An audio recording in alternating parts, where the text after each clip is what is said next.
Okay, okay, can you, can you hear me now? Oh, I forgot to unmute myself. Okay. Anyways, hello, nice to see you all again. Hi. Um.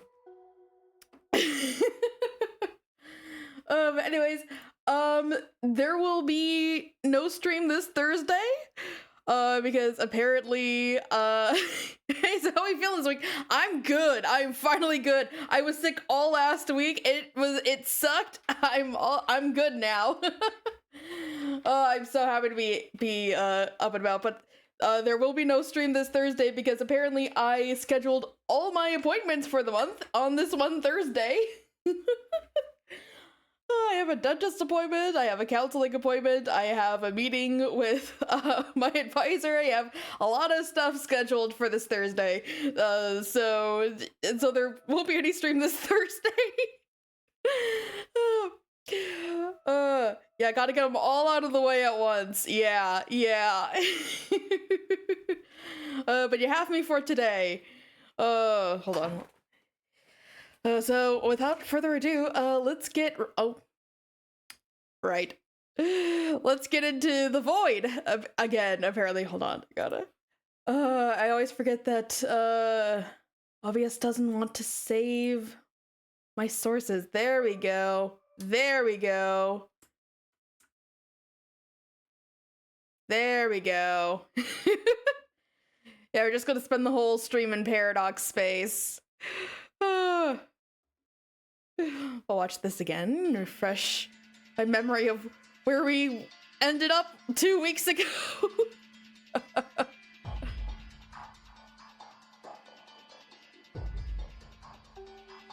Oh, mental breakdown.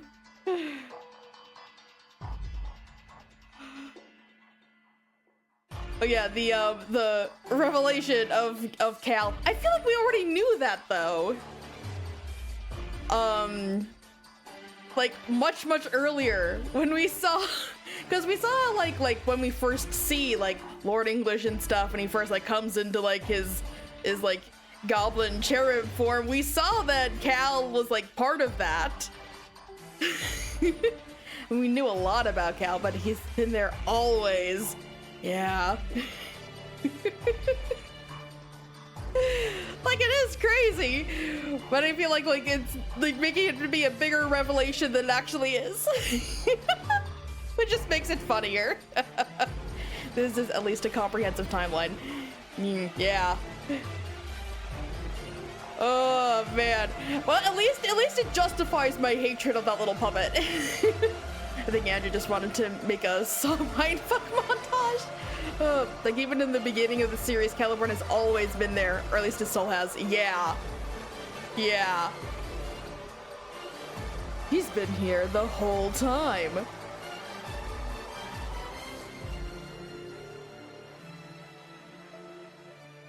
Believe it or not, this is the first time they've made a Saw mindfuck montage with this song from Saw.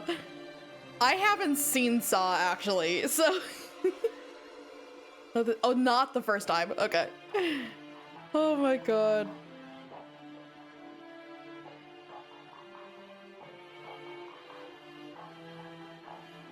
The whole time.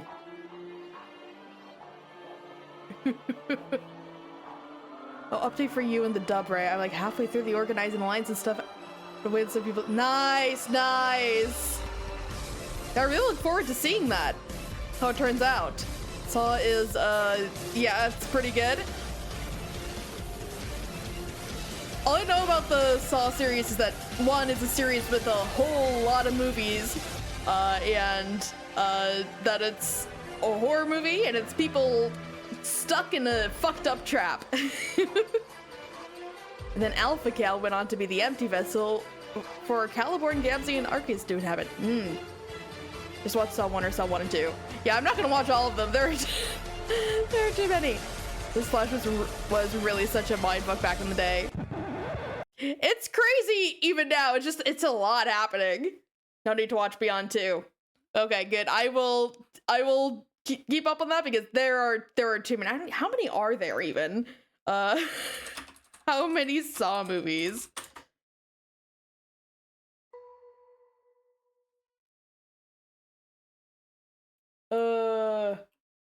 hold on. Films 1, 4, 5, 6, 7, 8, 9, 10 Saw movies? I was like, oh, maybe there's like 7 or 8. No, there's 10? Oh, like on to your personal favorite Flash.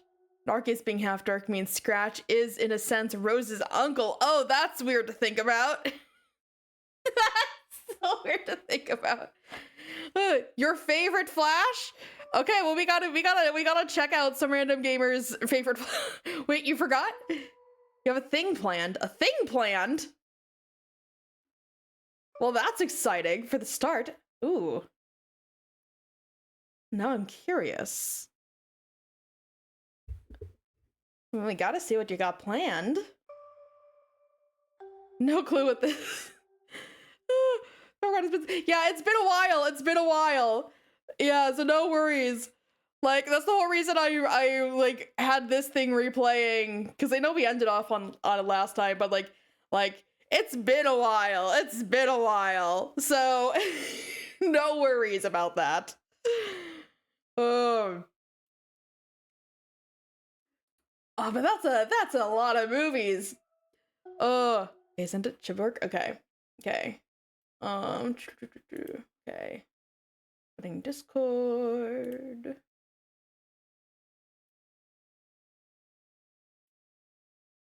Did you send it on Discord, or where did you send it through?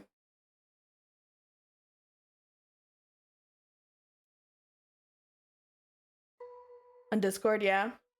Okay.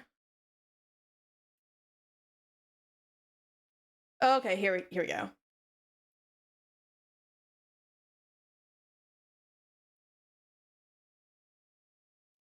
Okay, hold on. I gotta bring this up. Oh wait, no, don't play yet. Don't play yet. Let me bring it over. Let me show you on screen. Okay, hold on. You gotta. There we go.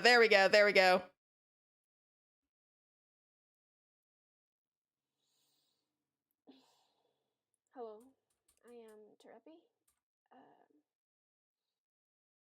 I am having a good day. Nice that you're having a good day. Today. I am healthy and got some Starbucks today. Good for you, Terepi. This was made during the chaos of Act 6, Intermission 2. Difficult. Carp and Rose. Johnny Boy and Jade Cat are in the other room. Today I think we're gonna be watching a little Lion King. No,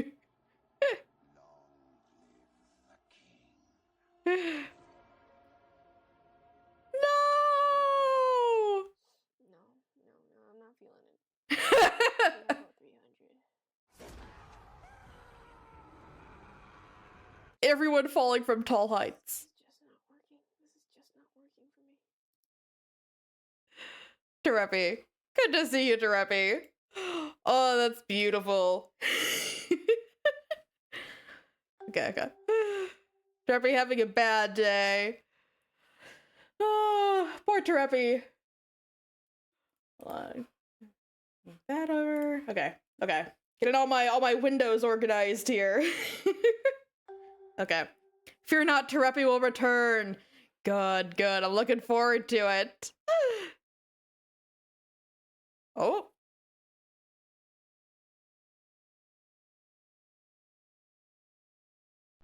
He goes back down.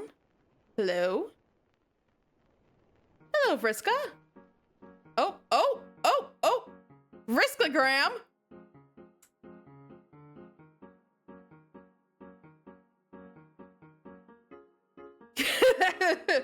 Gamzee just tied up in the corner. Oh. Moonsetter by Toby Fox, favorite song in the entire OST. Yeah, this is... I keep saying it, but there's like no misses in the music. Oh yeah, this is definitely Toby Fox. I could easily see this being like in Undertale or Deltarune. The dick hopscotch.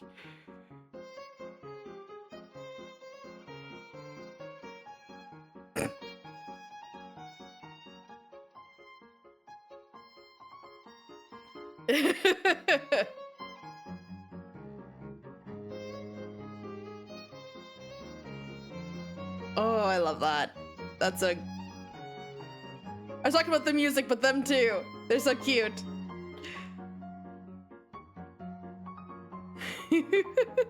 Like, don't interrupt our date. Yeah, Mr. Bear.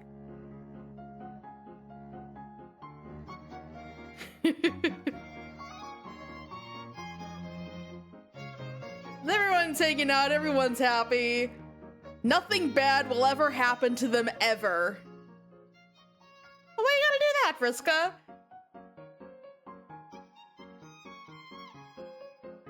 Aw.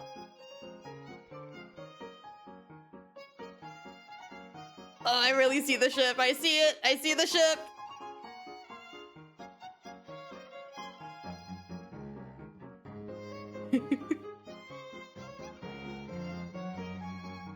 This is making me concerned. We're getting all these like happy scenes of people hanging out and having fun, and what horrors are awaiting us that they're showing that we're being shown them all happy.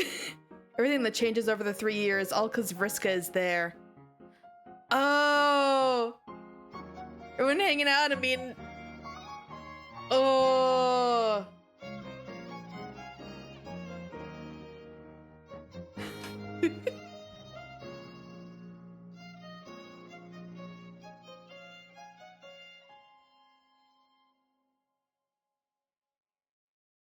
Okay, we gotta give that another watch. What did Incook think he was cooking?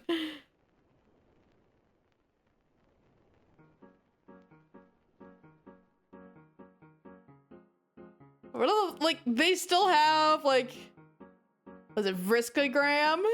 Social media. Oh.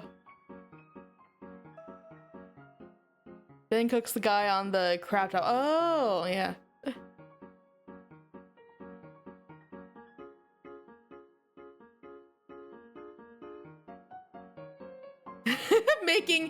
making Gamzee fan her.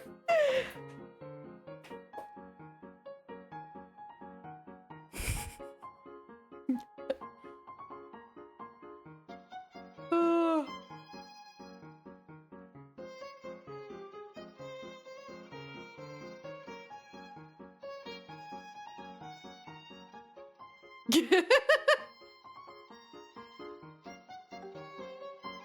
Crotch scotch. Oh. Love Vriska just like third wheeling on their date. Like, hey, what are we reading? Ah.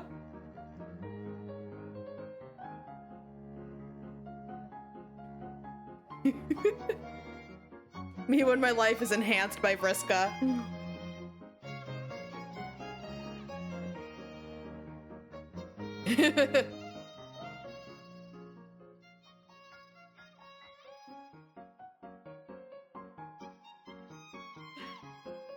I think maybe Vriska's a little bit jealous of Rose and Kanea. Rose's alcoholism is tempered by Vriska. Vriska's just like, no! Slaps it out of her hands, forcibly cuts off Rose's alcoholism before it starts. Yeah, I can't blame her.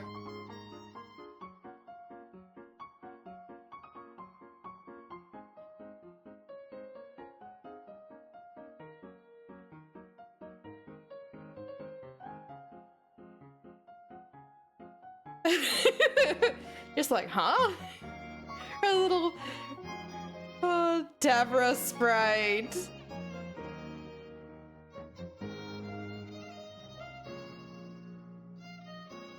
It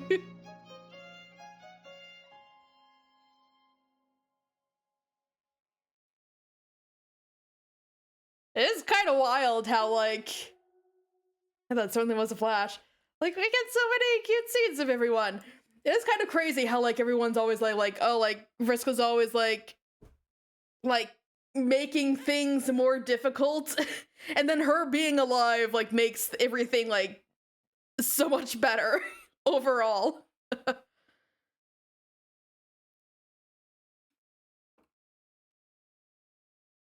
Oh, hello. Yeah, that does seem to be what the flash is implying. Seems to be, huh? Well, I guess we'll see whether it's true or not as things play out a bit more. But I am very concerned that things are gonna get fucked up very fast because we just got so many sweet scenes of like, hey, everyone's just hanging out, they're friends, they had good times together, and that just makes me think that things are gonna get so fucked up so fast. Things never stay good for long. So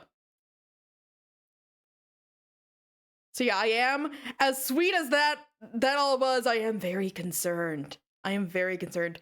Oh, just blasted a hole right through there. Just a big chunk missing. Hello, everyone.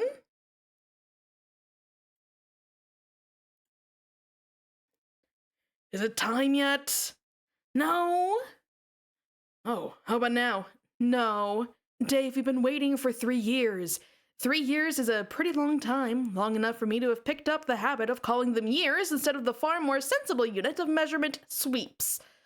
I think you should be able to survive just a little longer. I still don't understand what's supposed to happen. He's just supposed to, like, appear? And that's my understanding, yes.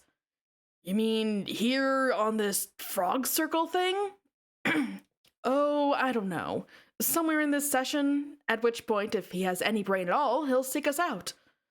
So, Jade came on a gold ship through a tiny window apparently, but John wasn't on it? Well, his corpse was somewhere, but that John doesn't matter anymore. Kind of like how there was a bird version of you out there, now presumed dead, who also didn't matter. The real John and the other Lalonde girl will spontaneously appear from a different reality. I determined a lot of this through my time travel reconnaissance work.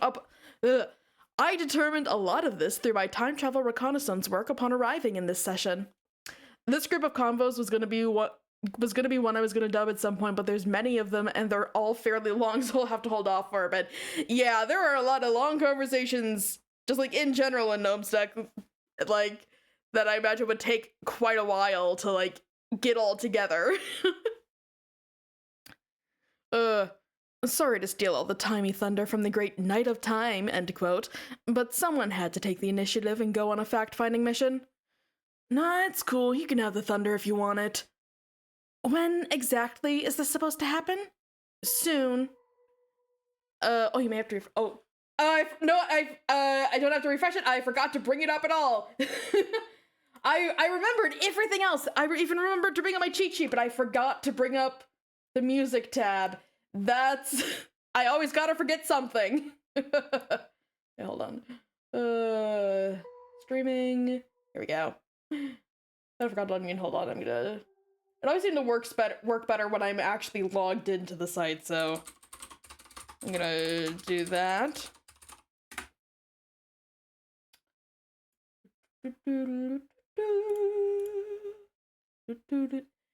Yeah, today's a tough sound day, yeah. No, okay. Okay, now we can bring it up. There we go, there we go. Okay. Just give it a chance to, yeah, I'm just gonna leave that up and hopefully it'll load on its own if I just leave it there for a bit. It always takes a bit for it to actually come up. Okay. And my thing fell asleep. Okay. There we go. There we go. Okay. We're good. We're good. We're good. No, it's cool. You can have that thunder if you want. When exactly is this supposed to happen? Soon. And she's unhurt? Will she remember our brief encounter? This is a totally different Lalonde girl. Things went differently for her, so she'll have different memories. I have no idea if you and she interacted at all in her timeline. I don't know the full extent of John's alt reality experiences either, but apparently things went raw for them in about as many ways as you can imagine. Presumably because I wasn't around to keep everyone's shit in order. There we go!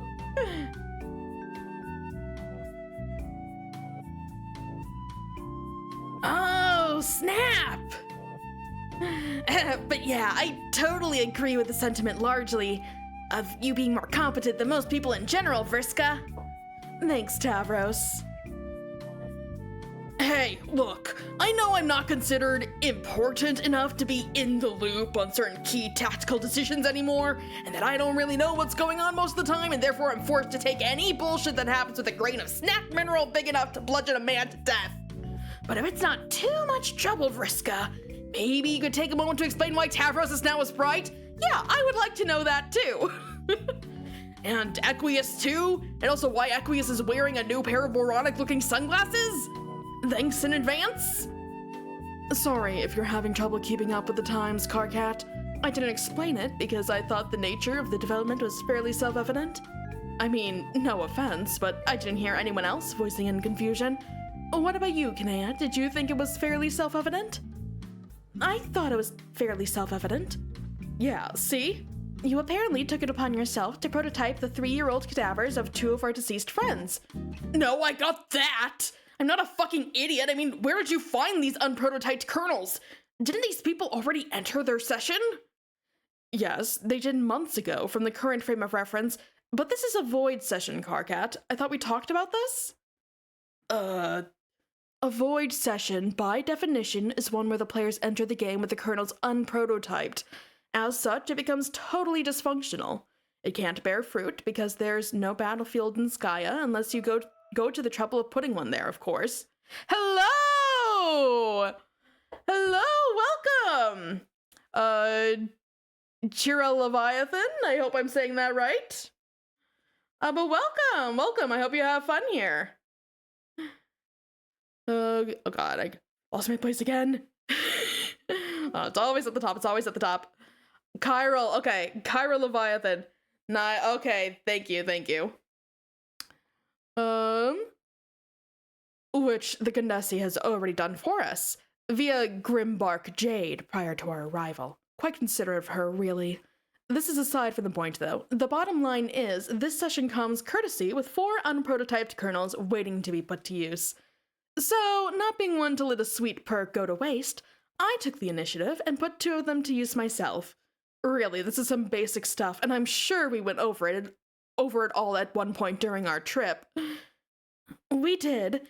Carcat, don't you remember when I walked everyone through this? I was making extensive notes in my journal. When I looked away for a moment, you and Dave rested the tome away and began scribbling.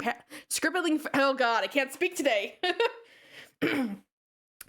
When I looked away for a moment, you and Dave rested the tome away and began scribbling phalluses in it while giggling like children. Maybe? I guess that rings the dong shouter? Oh, what? Dude.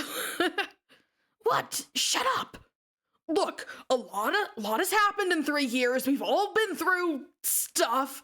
Am I really expected to remember every tedious morsel of exposition from our resident light bores? Rose, get a load of this ungrateful Philistine. He doesn't deserve our fucking acumen.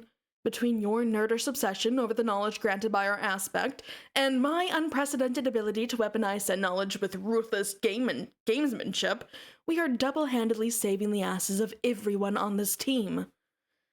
I'm glad at least one person here appreciates this categorical certainty. Oh, hey, thanks for the follow! Okay, I gotta get some water here. Okay. Hey, I appreciate that categorical certainty. Who do you think I was referring to? Wow, okay, what the fuck ever to that vainglorious load of crap? I'm still spouting off here, I think. That's fine, Carcat. Take all the time you need to collect yourself and continue frothing at the mouth whenever you're ready. I'll be waiting for that update where you accidentally type in a troll quirk.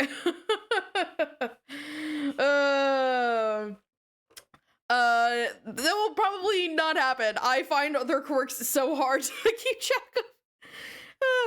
Although, like, who's to say that, like, any typing quirks we already have couldn't be called troll quirks? There are so many that probably lines up with at least one of them.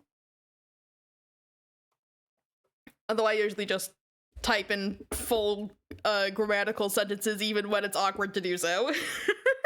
Happens eventually in due time. I am dreading it. It's probably gonna happen, but I dread it. Okay, I figured out some stuff I'm still either pissed off and or confused about. You say there are 4 colonels here? You know, we did lose more than 2 friends on that meteor. Which reminds me, I guess I should say, hi, Tavros and Equius again? Nice to see you guys back with us, sort of. Pardon me if I can't get too sentimental about the reunion, since along the way here we ran into about 10 different versions of your stupid ghosts. That kind of lets a little air out of the poignancy balloon, sorry. Hey, buddy! Don't wink at me! Oh, Carcat. Sentimental as ever. Greetings, old friend. Not to worry, I have stored enough poignancy in my heaving balloon-like pectorals for the both of us. Though I should clarify that approximately half my personality couldn't give the faintest fidgeting horse-step about you or your sentimental notions. Also, I am very busy here, so stop talking to me completely. Oh man, classic. Okay, that was weird. Yeah. And speaking of weird, one thing that bugs me about this is, I guess it implies you've been hoarding the bodies of our dead friends for the past 3 years? That's a bit fucked up, even for you! Not to get too macabre, but I would have thought they would have rotted by now or something? Yes, there was some moderate decomposition. How much decomposition? 3 years? It's been 3 years? I think they would have decomposed more than a little bit. I did my best to preserve them for the journey after quickly rounding up the bodies while people had their backs turned. Well, shit, that's a hell of a mystery that I always thought was a mystery, but found it too disturbing to contemplate solving. But damn if it didn't just get solved, so that's fucked up. If you would stop being a wuss for half a second about a bunch of corpses, I'll explain my reasoning. These are the only 2 sprites I had any intention of using for resurrection purposes. I brought Tavros back because, let's face it, that was kind of my fault for unnecessarily impaling him with his own lance and all. It was my responsibility to make amends for that, so I did. Aww, yeah! Tavros, don't interrupt. Whoops. And then I made Arceus Sprite happen because, first of all, he's a national fucking treasure. Literally everything he says is perfect and hilarious, and if I hear a single word to the contrary from the peanut gallery, the motherfucker with a beef rockets to the top of my shit list. So please, I enthusiastically invite one of you no-taste mouth breathers to talk smack about the A-Man. Make my day. Verse, yo, nobody's arguing with you on that. Everybody here thinks he's pretty cool. Like, just enough freak show stuff's removed from being my bro, I guess enough to make me not feel like... Dave, don't interrupt either. Nobody's allowed to interrupt me when I'm talking up Arceus Sprite. That's the rule. Owned! Wow, owned! Oh, shut the fuck up.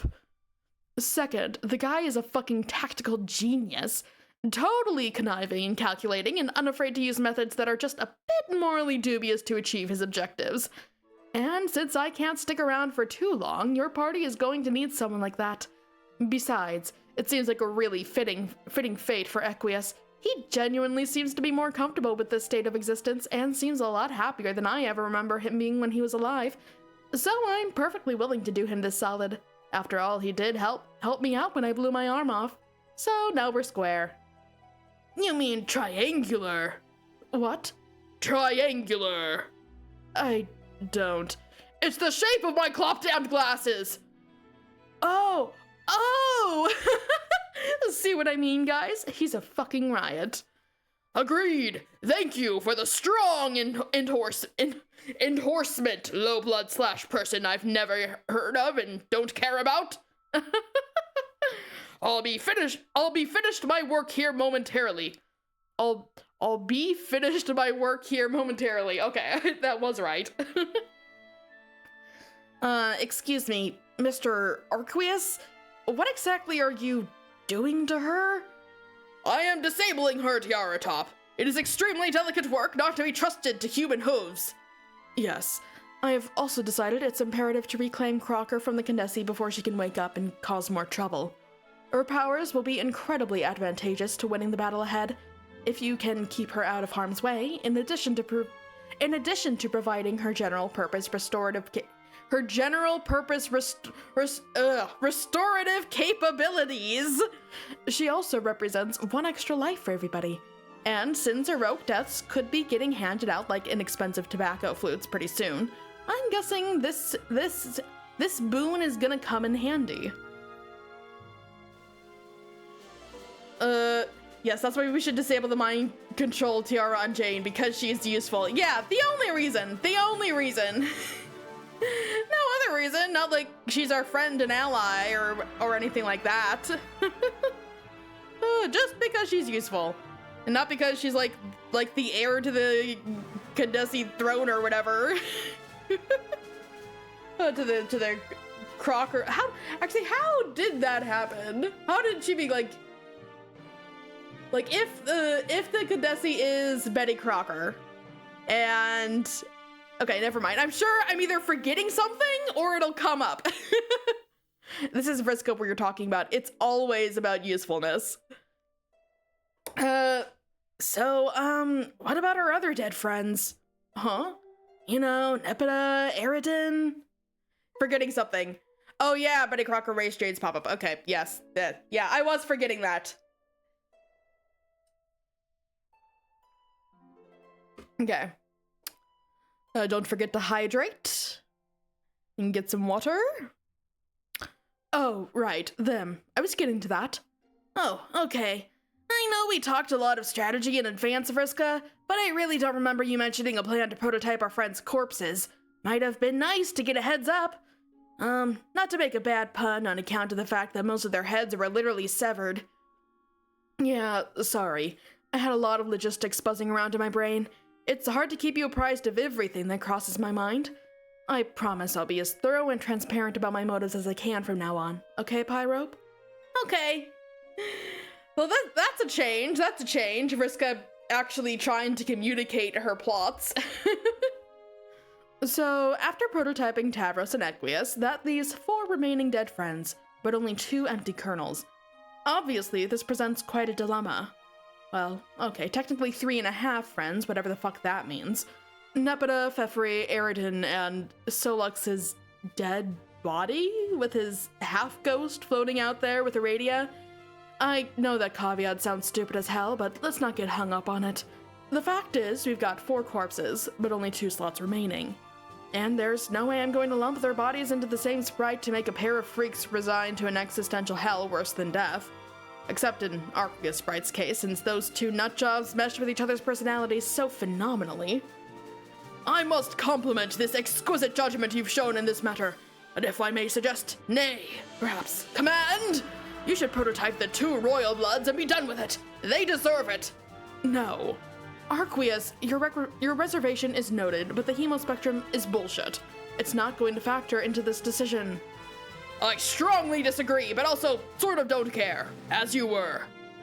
So, considering there are 4 left, and I can't personally say that any is more deserving of life than the others, I intend to let them all rest in peace. That is my ruling, and I'm inclined to call it final. They can live out the rest of their afterlives in the dream bubbles, which still need to be saved from Lord English, lest we forget. But of greater importance here is the fact that this leaves 2 empty kernels as a resurrection backup in case 1 or 2 of you jokers dies in the line of duty once too often. Believe me, you'll thank me later for thinking this all through so well in advance. Okay, that's a good reason to have spare kernels, but maybe we should back up a bit? What a smarty. Yeah, that does seem like a pretty good plan. Like, they're just chilling in the afterlife. Like, as long as they can stop the bubbles from being destroyed by Lord English, which is kind of like the whole point of all this, then it should be fine, and I think it'll turn out well. Which of course means that things are absolutely not going to turn out well.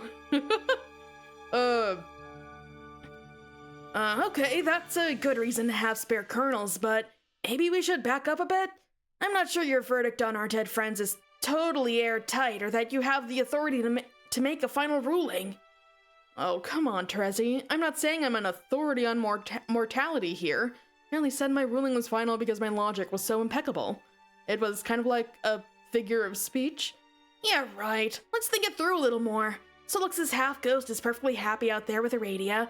We've seen him and confirmed it ourselves, so there's no reason to consider him. And Aridin? He murdered Pfeffery and tried to kill Kanea and Solux. He doesn't even deserve to be in the running. But Nepeta and Pfeffery? What did they ever do to anybody? Yeah, bring back Pfeffery! bring back Pfeffery! I miss her! Yes, this is my point exactly. I don't want to be the arbiter of Aridin's value as a person because of the mistakes he's made, or Pfeffery's, or Nepeta's, or Solux's, or anybody's. Our queen, yes, bring back our fish queen! I have a whole shrine for her up here. Bring her back! Bring her back so I can remove the shrine. Or anybody's. The only reason I chose these two over others is on account of taking responsibility for some nasty shit I personally did. Plus some tactical considerations for the greater good, but that's different. I got a craving for some fish. No, you can't. Those are our brethren, as loyal subjects of Queen Pfeffery. Those are our fellow subjects. Nah, I'm kidding. I had fish for dinner last night, so I can't speak on that. I would think you of all people would be on the same page as me when it comes to taking responsibility for your own actions. Well, in the same stride, not judging other people for their misdeeds too harshly. But if you feel comfortable continuing to crown yourself as the Queen of Justice, then be my guest. Oh, give me a break. I think we both know the justice issues here are pretty cut and dried. Solux wants to be where he is. Aridin is a murderous douche. The girls are innocent. I say we bring them back. Terezi, please, let's not bicker in front of the party. We need to be showing solidarity here. We do? Yes. We're equally important to the party as its overarching executives, the ones with the most experience in the department of guile and ruthlessness. I may project my voice a little louder than you, and borrow the spotlight for a little longer, but you were always the soul of Team Scourge. I couldn't be doing this without you. I wouldn't even want to. Aw. Yeah, okay. You're right, I'm behind you all the way. Just being like, flattery will get you everywhere. just flatter her a little bit and she's on board. I stated my case, but if you really want to revive them, that's fine with me. I've got the torso parts with me right here, so feel free to round them up and prototype them anytime. You do? Where? In the hunger trunk. I've stashed all of the spare remains there to keep them fresh, along with our final living party member. Huh? Oh. Wow. Yeah, I think I'll revive them a little later. Yeah, later. Suit yourself. She just doesn't want to deal with Gamzee. Which, fair enough. I wouldn't want to deal with him either. Great honk delivery.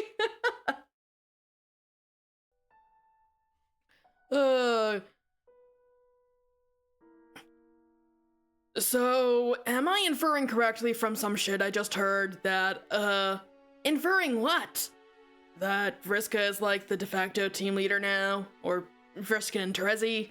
I don't know, I never understood the Scourge shit. You two have always been like the scheming, giggling enigma huddled together in Peapod for hella self-tickled murder dorks. Couldn't for the life of me figure out what you've been getting up to on that meteor. Is this it?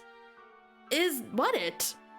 The plan you were hatching all along? Is this like your big move? Your power play to usurp Karkat as team leader finally? Oh, brother. Dave, no, this isn't a coup. It's just common sense rearing its ugly head for a change. Oh, got it. Good. Wait, no, don't got it. Ugh.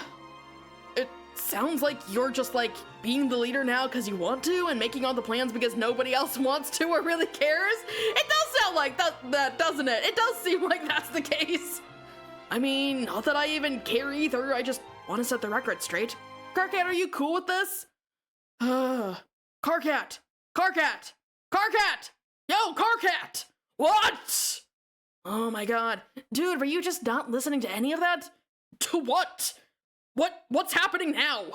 Oh man, how long have you been tuning all this shit out? I mean, I literally just said I don't give a fuck about any of the shit Vriska is saying, so maybe I'm not one to talk, but at least I have the decency to actually be joking about that. What the fuck are you even doing? Sorry, I'm guilty. I zoned out on some of Circuit's self-important blither and was carrying out a private conversation with the mayor. Is that okay? Dude, you don't have to get the go-ahead from me. Showing up a little one-on-one time with the mayor is literally always acceptable. What were you talking about? It's private! I didn't hear you mumbling anything, though. We were mostly communicating through a series of simple gestures. I was talking smack about certain people here and chose to remain discreet about it. Yeah, no, I know what that's all about. How when you talk to the mayor, most of the time words aren't even necessary, like he just knows. Man, the mayor is just so wonderful, I love him so much. Hey, let's all take turns hugging him. No! That's fucking stupid. Just, what were you saying when I was spacing out just then? Oh, nothing really. Just wondering how you felt about Frisco usurping your leadership role. And if maybe you wanted to throw a vintage shit fit about that, or... Oh. That's a good one, Dave. Wow. Me? Leader? Too funny. I am entirely and singularly baffled that it could still even occur to anyone to entertain the notion that I might still be playing any role even within sniffing orbit of a leadership position of this ridiculous party. When was the last time I did anything of a leader-like nature without being trumped by Vriska's Machiavellian limelight gluttony? Or for that matter, when was the last time there was actually anything leaderly to do that didn't involve snuggling up on the couch to watch Good Luck Chuck for the 500th time? I have seriously just been assuming her complete takeover of all leadership duties was some fait accompli that shit for 3 solid years and have since been enjoying the peace and quiet of zero responsibilities, which is why, quite frankly, I have been able to keep my blood pressure down and now resemble the living embodiment of peace and fucking tranquility, which presently basks before you in a state of frothing, euphoria-hobbled Vanna. Okay, so vintage shit fit it is. Carcat, that was a beautiful soliloquy of acceptance and understanding of your role due to acknowledgement of your overwhelming personal limitations. But be that as it may, you still actually do need to be paying attention here so you can keep up with the plan. While I may be the leader now, this may be the last day I see any of you for a very long time. Why? Why? Someone's going to need to step up when I'm gone. Alright, Sir Cat, then I'll make this a lot easier for you and the team as a whole. Starting now, I hereby renounce my role as the leader of this group, or any, forever. Vriska, along with her tactical virtuosity and monstrous ego, are more than suited for the role. And if, when, and to wherever she eventually decides to fuck off for mysterious yet-to-be-explained reasons, then anybody else who feels inclined can slide right into that position so long as it isn't me. Great. It's settled. I'm the leader. At least it seems like nobody else seems to understand what she means by like going off to do mysterious stuff or whatever. Yeah. Great. It's settled. I'm the leader. I gladly accept the baton you are going to such great lengths to pass to me, Carcat. Honored, in fact. Not everyone is nearly as passionate about labels or ranks as you. In fact, I'm pretty whatever about the distinction, but your melodramatic endorsement of my abilities is appreciated. Excuse me, Miss Leader? Not that it would ever occur to me to cast the slightest doubt on your strategic expertise, but I was wondering when you were planning on getting to the actual strategy part of this meeting. Glad you asked, Miriam. Way to keep the meeting on point. Remind me to give you a promotion. A promotion to what? Nothing. Nobody's getting a promotion. It was a joke. Fuck.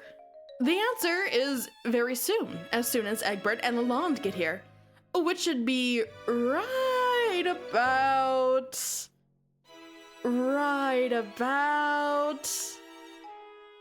Just give it another second or two. Right, Vriska. Right about. Can we maybe bust out some refreshments while we wait for this totally imminent thing to transpire? Can I take a look in the fridge? There are no drinks in the fridge. What's in the fridge? Sorry, I think I missed that part of the conversation. Oh, yeah, never mind. Shut the fuck up! They're here! There they are! Amazing. Hi, John. She's happy to see him. Whoa. Hi, everybody. Wow. He's really here, isn't he? Right on time. Not a second later. Scariest John panel. He's just smiling. He's just happy. Hey, John! Wow. Don't just mumble to yourself, you rude fuck. Say hello! Oh, yeah, hey, John! What's up? Hey, Dave. Not much. Hi again, Carcat. I only saw you like 5 minutes ago, but I guess that was years ago for you. Dang. Is that happiness? Too many teeth. Is something weird? I'm not picking up on anything weird. He's just smiling. Maybe sometimes things just seem off. It is. Well, I guess it is kind of weird to have both rows of teeth showing. Maybe. I think my cat has the zoomies. Wait, what are you eating? No. What is that?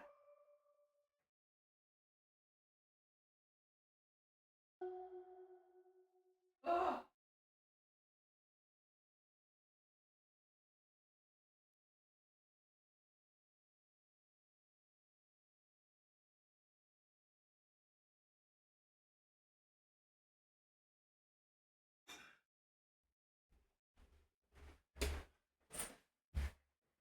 She will eat anything. She was trying to make herself choke on a pistachio shell that had gotten on the floor. No, she will literally eat anything. She will put anything in her mouth. She will lick everything. Any bread products we cannot leave out because she will tear apart the packaging to get into them. She will anything that can fit in her mouth, she will try to put in her mouth. It's an actual problem. Oh, but it's so funny. It's so funny.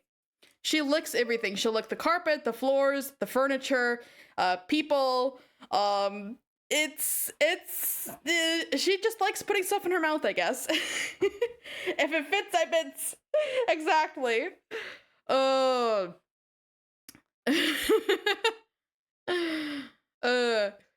Hey, Dave. Not much. Hi again, Carcat. I only saw you like 5 minutes ago, but I guess that was years ago for you. Dang. You've probably been through a whole lot of silly nonsense, haven't you? Oh, wait, never mind. You don't have to answer that. There will be plenty of time to catch up. Hi to everyone else, too. Oh, man, I missed you all so much. Even the people I don't know very well or haven't met yet. Oh, by the way, this is Roxy. She's my new friend, and we just went on a crazy adventure together to save the timeline and come find you all. So, here we are. Hi. Everyone's just watching. Yeah. Oh, she's so happy to see her! Yeah! Ugh, yay! Oh, that's so sweet! That's so sweet! I love that. I love that. Oh, I love that so much. Aw, yeah, you said it all, John.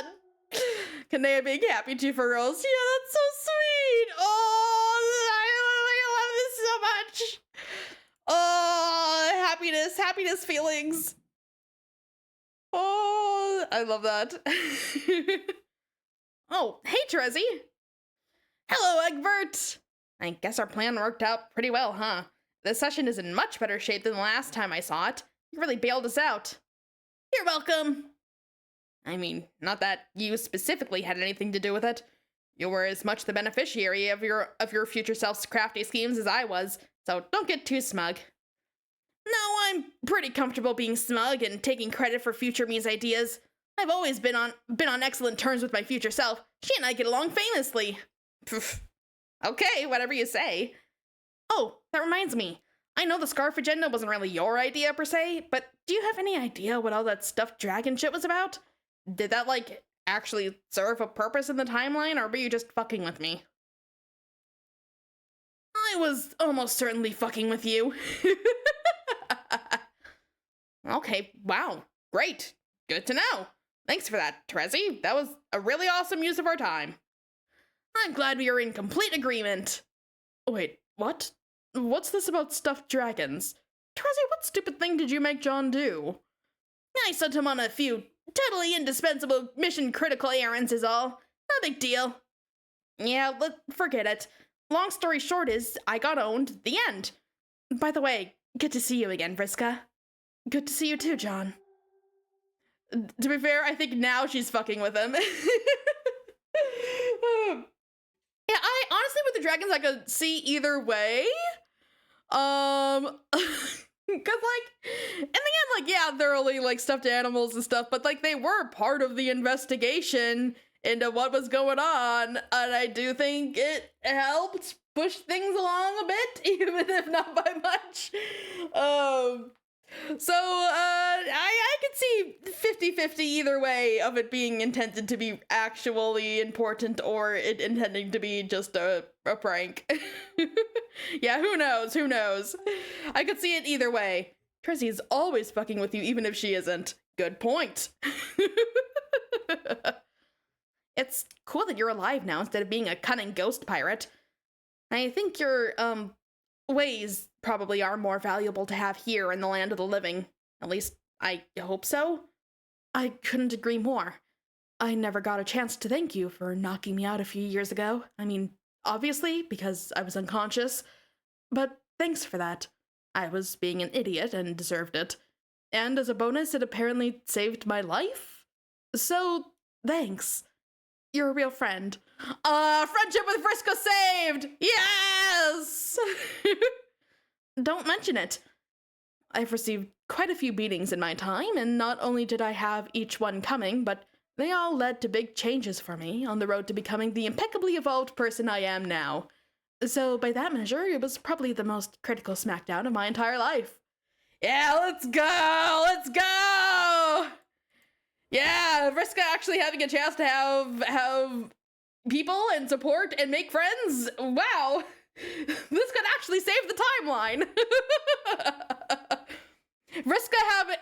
Vriska being able to make true friends is what's actually going to save the universe.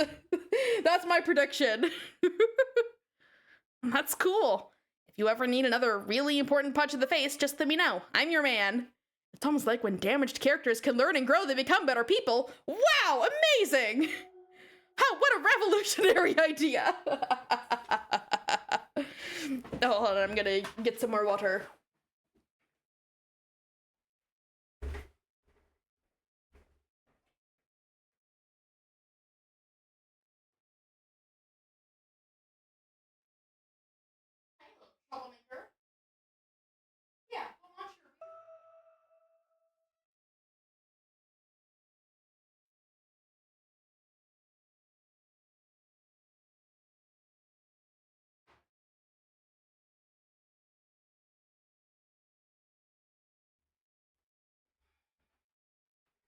Okay. I've returned. Well, What the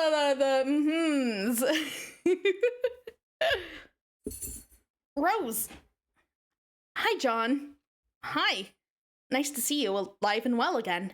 Not to mention in the correct timeline. Yes, you did it.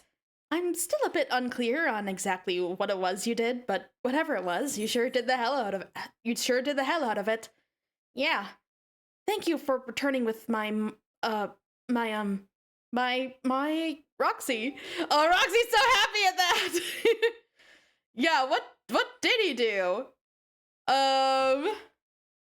Whatever it was he did, but whatever. Well, he saved Vriska. Well, he stuck his. He fell into a fourth wall breaking timeline reality shifting thing. Somehow got the powers to change the timeline without causing a doom timeline. Saved Vriska, which apparently might be the key to saving everything. But we'll see. Saving Vriska did what? Well, yeah, okay, like, let's think about that for a bit. Let's see. Vriska's here. It means that, Terezi doesn't have to live with the guilt of killing her. She is able to scheme and plot. She's not sacrificing tons of ghosts to distract Lord English, which it remains to be seen if that's good or bad. It means that she said that something about like she's about to like go off and do something and like leave them, which is we don't know yet what that's about. So I guess we'll find out what that's about.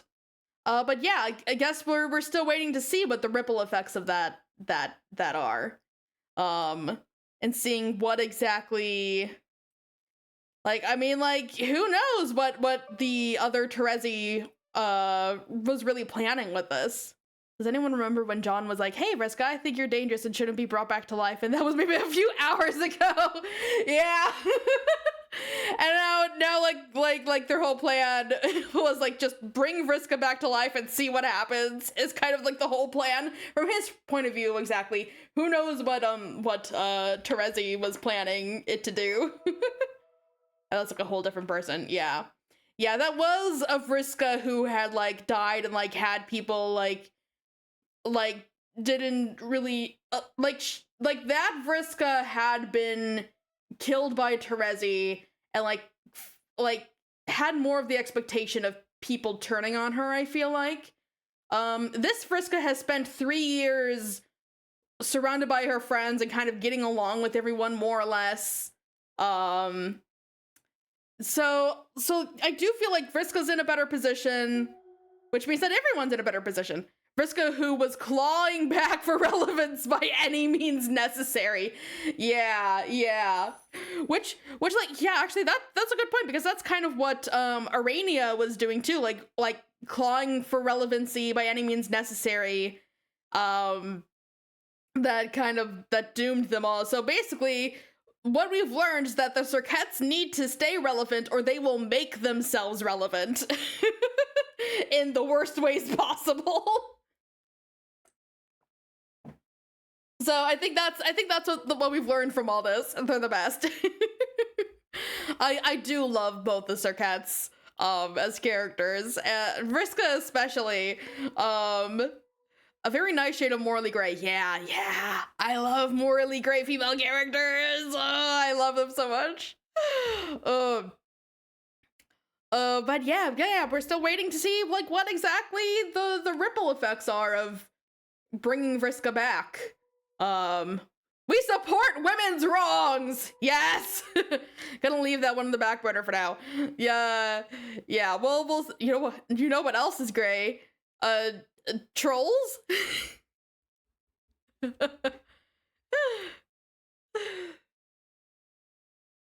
The background?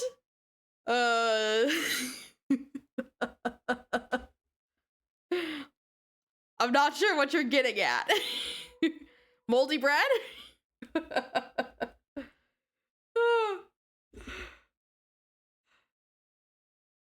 But yeah, we support women's wrongs and women's rights to make wrongs.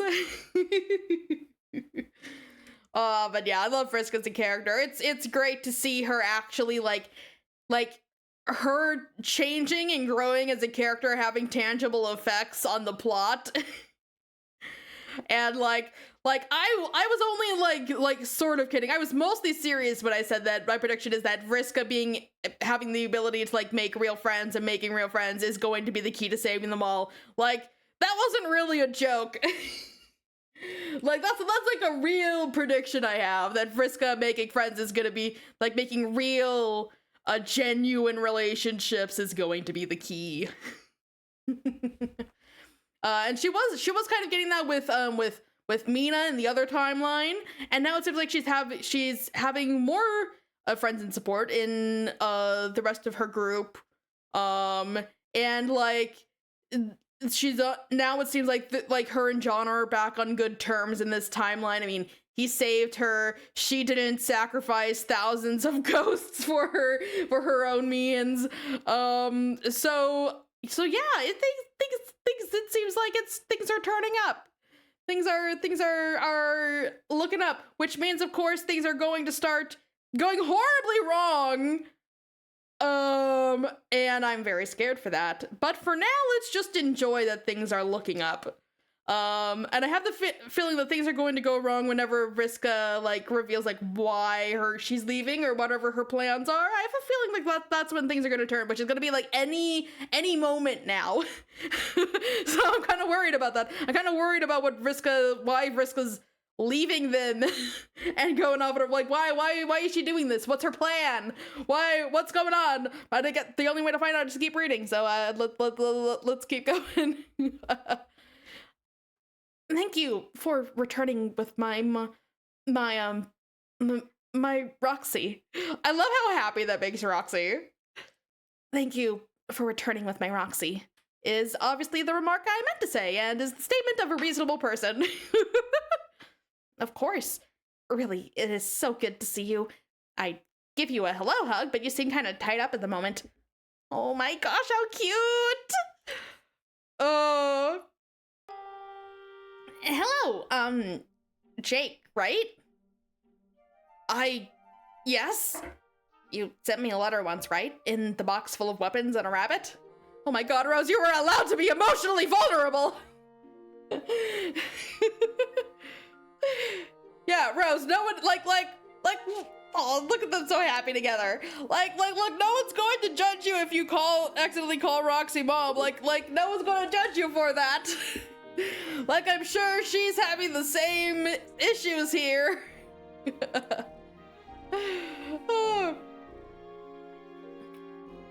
Oh. Yeah, that was me. Thanks for that. That was cool. It made me really curious to meet you. Hey, me too. I mean, curious to meet you, not me. Not the letter, I mean, that didn't make me... I mean, I was always curious to... Doggone it. What? Just, I had stuff I wanted to say when we met. There's so many people here, I don't... Sorry. It's okay, I understand, I'm shy too.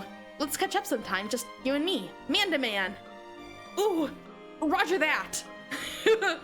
Everyone's being like so awkward about, I love how Roxy and Rose are just like immediately yeah,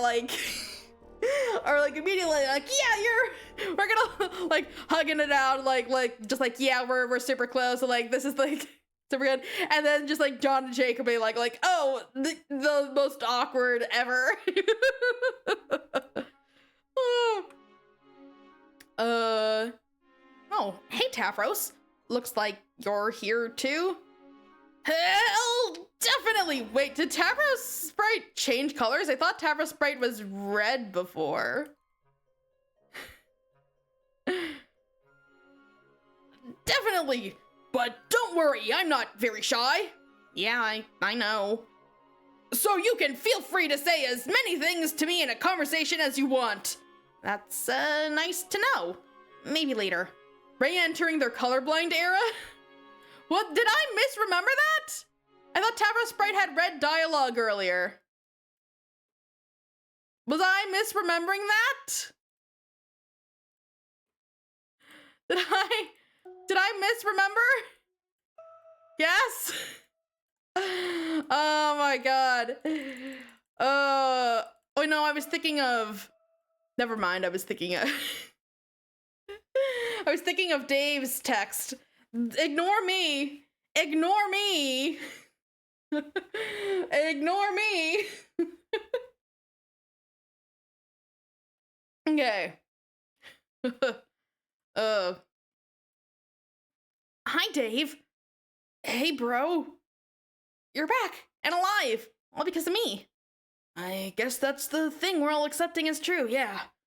It's okay. There's no need to thank me. You're also kind of the reason that, like, his John died. So there's a lot of complicated emotions going on here, John. I mean, I wasn't going to, but, like, not as a means of being an arbitrary dick to my #1 childhood pal from the past. I have literally no first-hand cognizance of ever being in danger. I just fucked around on a meteor for a bunch of years. And here I am, and so are you. Which I think is pretty dope. It is very dope.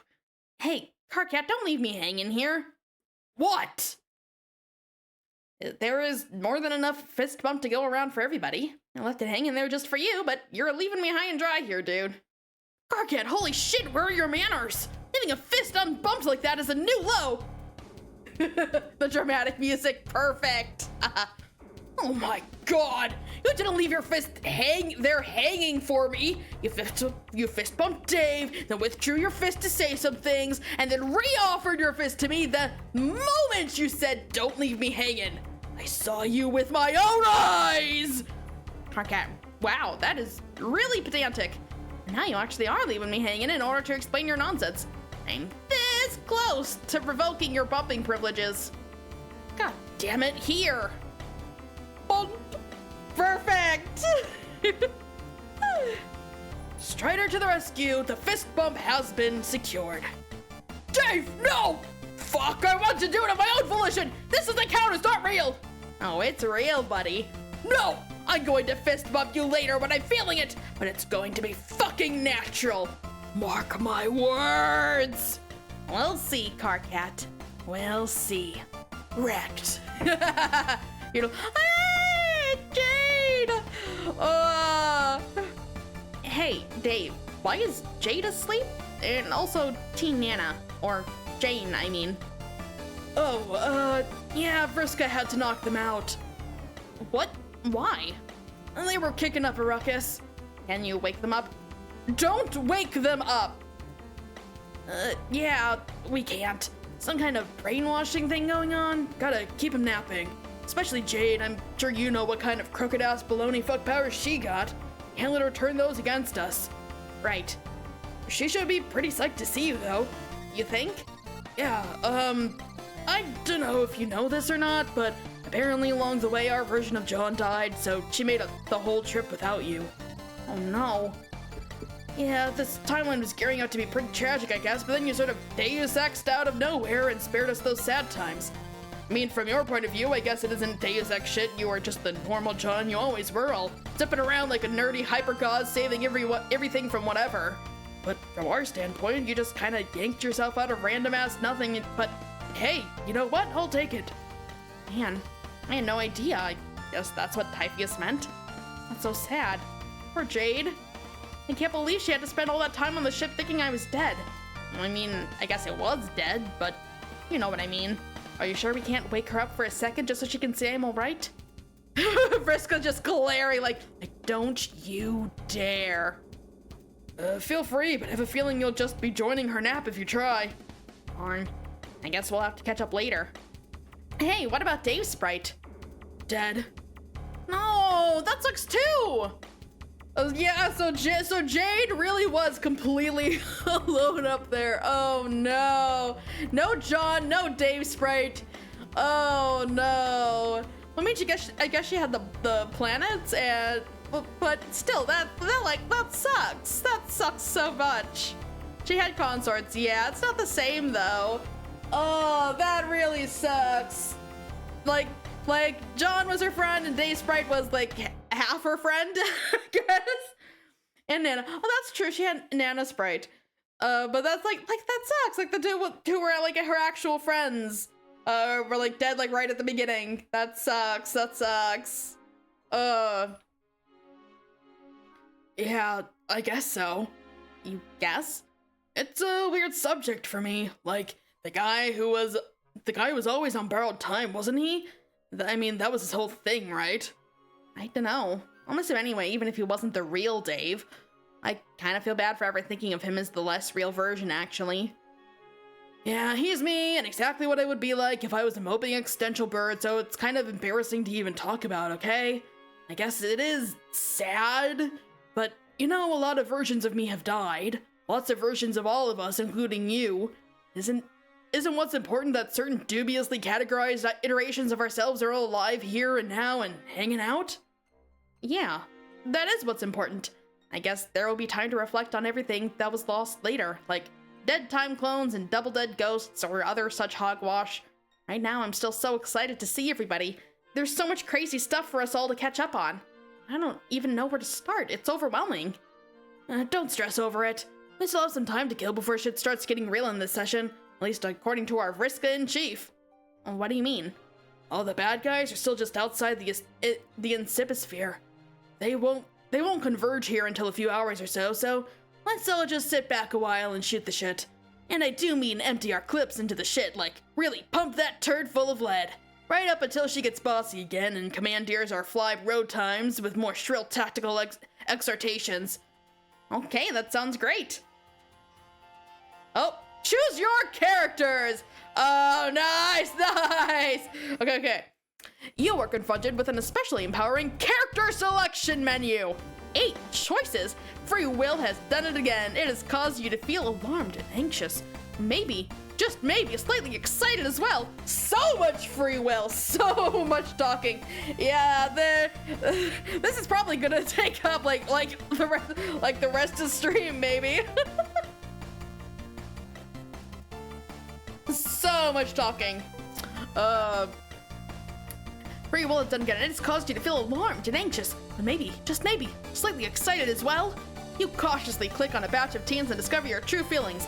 8 possible options is actually kind of a lot, now that you think about it. It may be easy to forget to click some of them. To make absolutely sure you've clicked on all teen batches before proceeding, you check to see if all the links below are purple first. If any of them are blue, it means you didn't read those and you probably should before continuing. Wow. Free will sure is a lot of responsibility and hard work.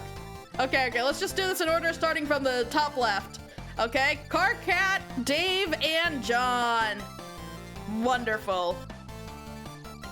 So, tell me about your ridiculous meteor journey.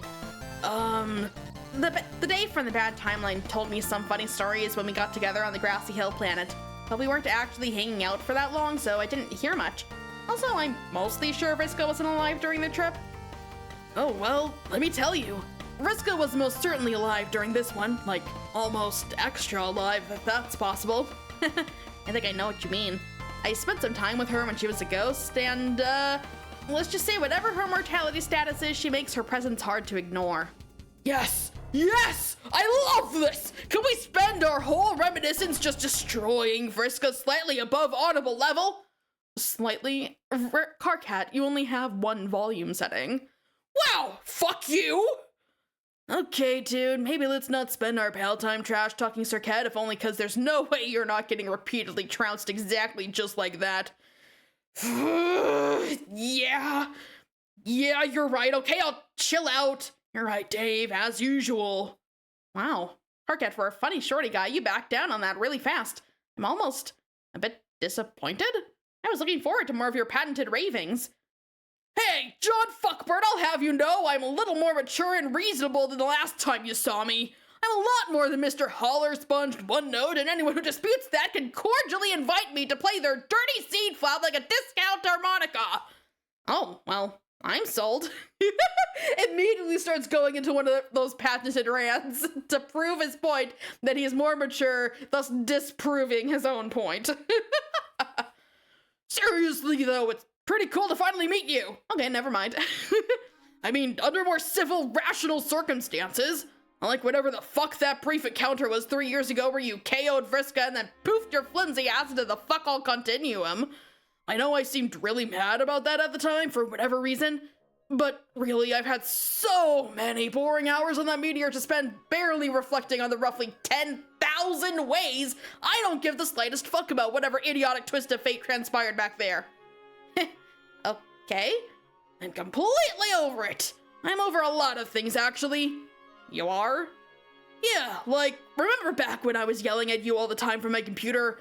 Back then, I probably would have felt nervous or awkward about this encounter because of, well, you know. No? I was hitting on you briefly and in a very confusing, non-chronological way without even quite realizing how badly I was shoving my strut pod down my own statement tunnel. Dude. I mean, until you mercifully end with a fair amount of tact shut me down. Don't you remember? Maybe? How can you not remember that? I don't know, it was a long time ago, and we had a lot of ridiculous conversations. Okay, well maybe it was a bigger deal for me than it was for you. I mean, obviously it was, that's sort of the whole point. But the real point is, or that I was trying to make, is because it isn't a big deal anymore. Because I'm over it! The more you insist you're over it, the less convinced people are that you're actually over it, dude. Okay. Carcat, what the fuck are you what the fuck are you doing? What? I'm talking quite casually about some shit that's not a big deal. And the point is that it's not a big deal anymore, so I'm just casually saying that. God! Okay, it's not an unreasonable conversation to have, but like, we just started friend jamming about past anecdotes to get us all up to speed or whatever. You're already trucking out these guns. Guns? What guns? Just saying, it doesn't sound that casual and no big deal if you keep saying it's casual and no big deal. Oh, and also it's the first fucking thing out of your mouth to John in 3 years. Sorry, I'm so fucking sorry. I forgot there was such an outstandingly smooth pile of shit in a cape with my judgment radius. No, I mean, I think I remember. I think you were, black flirting with me or something, but in backwards order and while constantly yelling. And I didn't really even know what that was. And then I told you I wasn't a homosexual, so it was kind of a moot point, but also, you didn't even know what that was either? Yes! That's basically what happened. And that is exactly what I was trying to say was over and wasn't a big deal anymore, but now it's a big deal again, I guess? That's fucking great! Thanks, Dave! You know, I'm hardly one to talk here, since I am a goddamn geyser of hilariously self-pulverizing Freudian bloopers. At this point, I can't even pretend to keep a lid on any shit I've got in me, because I know sooner or later during one of my rad soliloquies, I'll just pratfall butt backwards into an embarrassing admission, and I just have to be like, yeah, okay, that's my shit. That's what I'm about. Let's just get the fuck on with our lives. So when John's like, hey man, and you're all locked and loaded with some stuff about how you're over him and go on about it, it's like, some way obvious protest too much shit and everybody knows it. So I don't see how it salvages any of your dignity or whatever to pretend that's not what's happening. Oh my fucking god. So what I'm saying is, if you're so eager to push this out there, I'm not pushing this out there. If you're pushing this out there, which you are, then maybe we should rap about it. I mean, discuss it critically and earnestly, not drop hill rhymes or anything though. That could be sweet though. Though that could be sweet too. Ugh. So, are you sure you still don't have these unreconciled Black Realm feelings about John? I say we air this out before it ferments into some rank and hella unexamined feeling sauce. Dave, I think you're making Carcat uncomfortable. Are you being a wise guy and trying to make us uncomfortable? No, I don't do that to bros. That's hugely uncool. I don't see what has to be uncomfy about chatting out our true ass thoughts and emotions. Carcat is allergic to as you put it, true ass thoughts and emotions. So yeah, this is the most uncomfortable conversation possible for him. Dude, you clearly had a spades thing for John, but I don't recall you ever bringing it up. He's just a little guy, bad with his own emotions. Is this something you've been thinking about all this time, or? No! Not really. Yeah, we could have talked about this. I have all kinds of shit to say about John, seeing as he was my #1 dude for approximately the majority of 13 years. Main dead end here, man, is like nothing personal and all. It's just that he is literally incapable of hating anyone. I know that! That is the exact fucking thing I knew and understood, and why I felt so stupid about it in hindsight! Well, not that I really want to egg on this train of thought, but I don't know if that's quite true. It's not? Karkat is like, there's hope?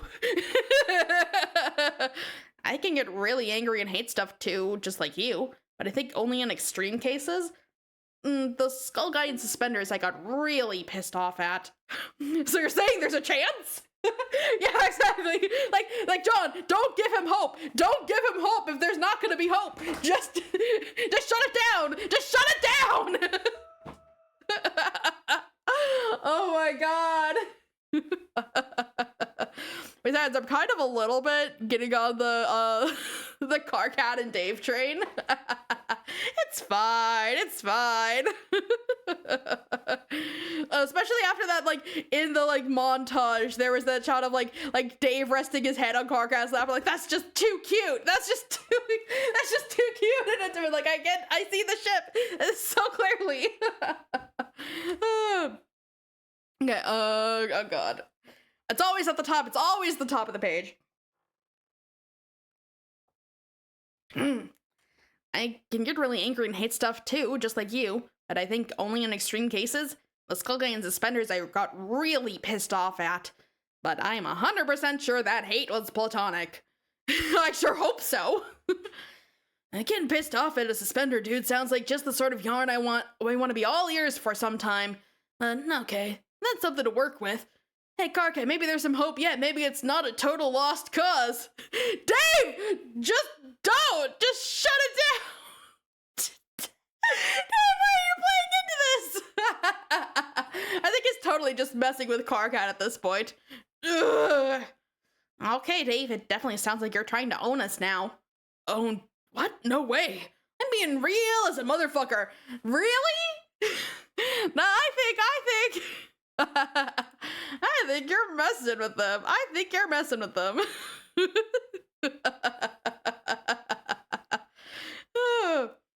Being able to hate things is the smaller part of that equation. What about the other part? Don't you think that's a little more significant? What part? The part about not being a homosexual. John, dude, I gotta say, when you talk about being or not being a homosexual, you kind of sound like a corny old man. He does. Dude, just say gay. What? Why? No, that's a normal way of putting it. I mean, it's a pretty normal thing to say, right? When that's how you are? Somebody fucking kill me! What does normal mean, though? Normal was some crap that ruled our dead civilization. I left that behind years ago. It's all a huge pile of shit that doesn't matter anymore. Oh, okay. So then you're saying... What are you saying? I'm not sure, I guess. Okay, I guess what I'm saying is, I don't think it's all as simple as you think it is. Maybe it's not like actively... Or maybe not like actively think it is, but continue to assume it is on account of not thinking about it much. Due to a lot of junk about the subject that gets shoved into our brains from movies and stuff when we were just dumb kids. I'm just saying it probably isn't as absolute or simplistic as the way you've been framing it. Or maybe it is for you personally, I don't know. I'm just guessing you haven't spent much time thinking about it, if only cause all the stuff we read and watch suggests that, like, even examining your honest thoughts about it is a perilous road to go down. Because if you actually think too much about it without always having that undercurrent of, haha, nope, then what happens? What if it turns out you're like, wow, Dave dropping some, like, actual queer theory here? like, not exactly the way you thought you were? Or maybe not so much that as old presumptions about what you were turned out to be not that relevant? Why are these words happening to our conversation? I don't know, man. Not sure what you've been doing for the last 3 years, all riding a large boat and saving everyone from apocalyptic whatever, but I've had a fuck ton of time on my hands to think about stuff. AKA Dave is gay now. Or at the very least, he spent those 3 years examining his sexuality. And like, so which means that Carcat / Dave is real. Or I do think that's probably where they're going with this, because like, especially after like they literally showed Carcat or like Dave with his head on Carcat's lap, like what else are we supposed to get from that? And now Dave's talking about like examining his own sexuality and like doing some self-examination, which like even if it turns out you're like 100% straight, it's still a good thing to do, because then you can you'll know yourself better at the end of it. So like examining and questioning yourself like that, even if it turns out like, oh hey, things are exactly like I thought they were, like it'll still be worth the examination. I have my straight friend lay on my lap all the time, shaking my head. I'm saying that like I do think you can do that with your straight friends. Like that's fine, but I'm saying in media, usually like something like that intimate doesn't happen between teen boys without it insinuating something. Maybe that's what Dave's gonna get, like hey, we show that scene just to like show a cute moment between friends, in your assumptions that it would like imply something gay is is what you need to examine. But like it's it's a totally thing that actually like happens in real life between straight friends all the time, but it's something that's not really shown in media a whole lot. So when you see it in media, it's like, maybe there's something else here, which really I think just means that we need to show more like intimate platonic friendships in media more often. But like you get where I'm at, yeah. That's what like I'll be like, oh, is this actually where they're going with this? Like before I thought like, oh, like Carcat and Dave, like I kind of like see that a little bit, like that'd be fun to like find like fix and fan art of when I'm done with Homestuck. And I was like, oh, is this going to be like an actual thing like within like the canonical text? Is what it's starting to like look to me, but like I don't want to get my hopes too far up. Okay, hydration. But okay, we'll see. But it's starting to look like, oh, like at the very least, like oh, maybe there's something that could like be here in canon. But yeah, I was not expecting Dave to just come out and like drop like some like actual like real like this is like good real stuff he's saying here.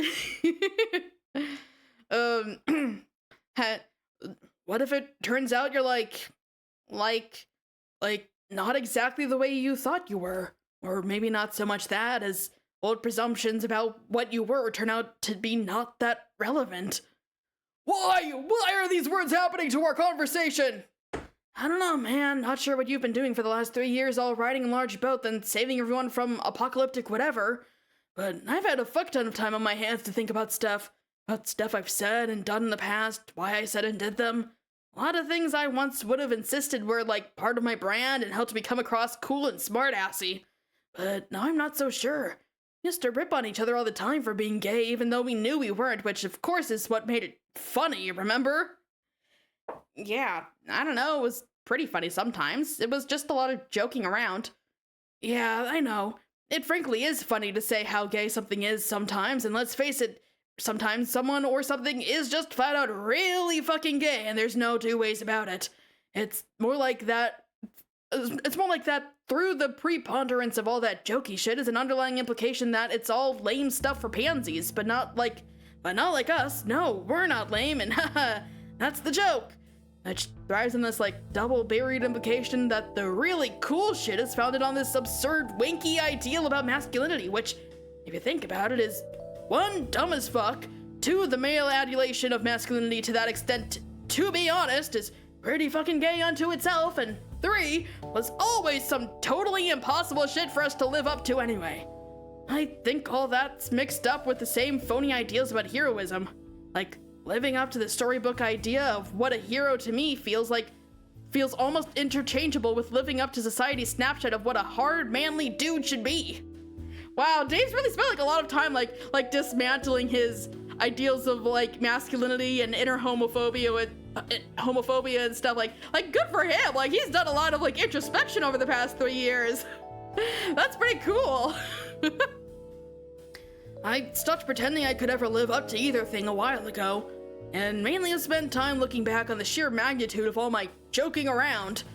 I used to lambast fuckers left and right, grinding them into the pavement over how gay they probably were and how much they were quite possibly jonesing to kiss some dudes or such.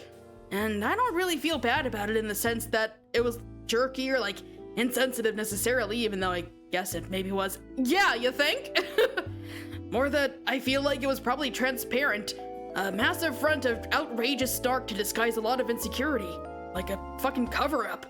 As long as I kept clowning hard about it, I didn't actually have to think about it or face my actual beliefs. Dave, all that's cool and all, and I think I mostly agree, but, how do I put this? Are you gay now? What? No. All that to be like, no, actually, no. The words! Why won't the words stop? Dear God. Poor Carcat listening to all this, like, why? Why am I being drawn into this sincere conversation about feelings?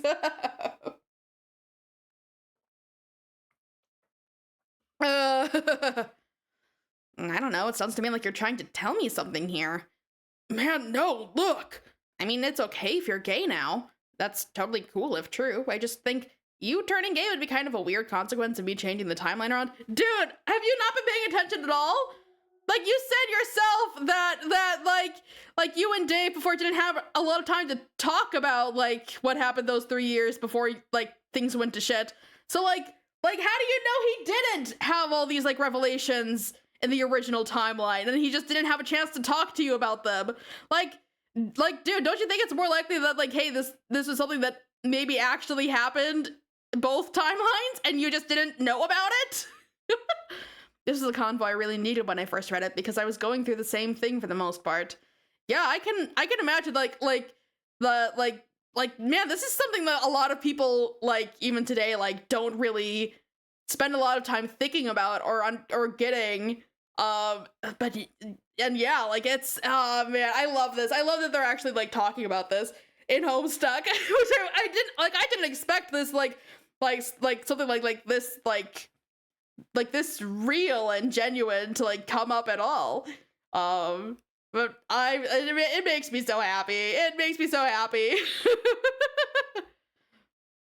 But like, why?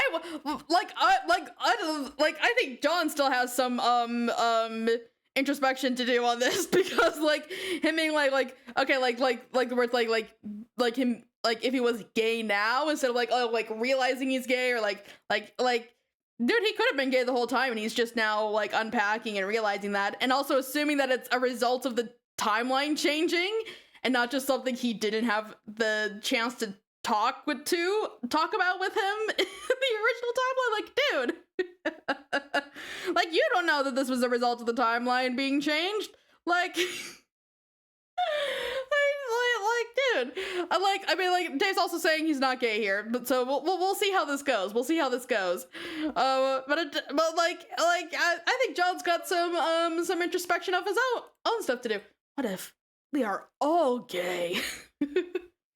Like, that's like the next step of queer theory, which is like realizing that, like, oh, like, the terms we use, like gay or straight or whatever, like don't actually have to like have any meaning. Like, in an ideal world, we wouldn't need to have all these terms for describing our own sexuality and gender. People would just exist, and these would just be just preferences, like you don't like first AI then gay. There are no straight people in Homestuck, at least none that I know of.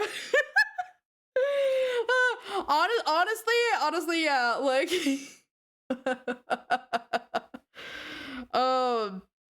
But yeah, but this is like a cool thing that I'm like that I'm really happy that like is being brought up so frankly and genuinely, talking about like unpacking like these like homophobic jokes and and like doing some genuine introspection over it, and like Jane is straight, I think that's it. If you're reading this, you're gay. No escaping the gay singularity.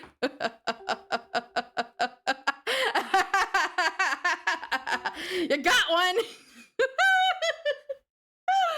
Oh no, I just like, oh man, this is like so happy. This makes me so happy that there's like a like this, like they're actually taking the time to like unpack all this. Like yeah, and I hope this goes further. Yeah. But anyways, let's see where this conversation is going. I just think you turning gay would be kind of a weird consequence of me changing the timeline around. Okay, not weird, just unexpected. I don't know what I did that would account for that. Maybe saving one of Teresa's plush toys did some goofy homosexual butterfly effect thing on you? Jeez, who knows? Like, also, yeah, like, why is John assuming that this is a change in the timeline? Dude, you weren't listening. Although a gay butterfly effect is a pretty funny idea, let's not dismiss that as a concept altogether. I love Dave's like, no, that's a funny idea, but no.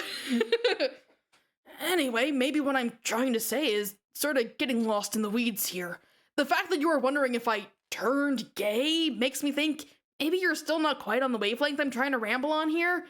Maybe we should wrestle this topic to the ground another time. There's a lot more I'd want to say, but this is probably not the venue. I mean, not literally wrestle to the ground, because that is maybe literally the gayest course of action we could possibly take, but you know what I mean? Yes, later! Talk later! Because then the words would stop! Oh, wouldn't that be lovely?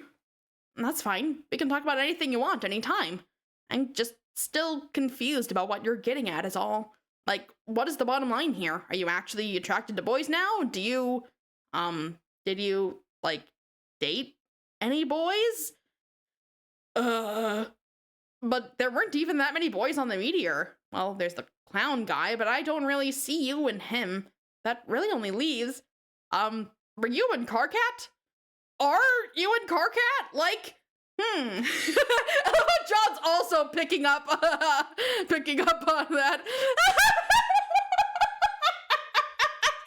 Carcat just like literally dangling over the edge, trying to get away from this conversation. Oh my god, yeah, Carcat rant incoming. Oh my god, that's beautiful. That's amazing. No. I retreat to my safe place, and yet the words, the stupid fucking prattle jockeying like rowdy barn beasts up against the partitions of good fucking sense and the most basic of personal boundaries. The goddamned blither of tactless nincompoops. How it continues to haunt my wretched ears. The words spill over the side of this enhanced metal frog discus like a babbling spring in a mythical forest covered by a guild of gossip-hungry lobotomy hobbits.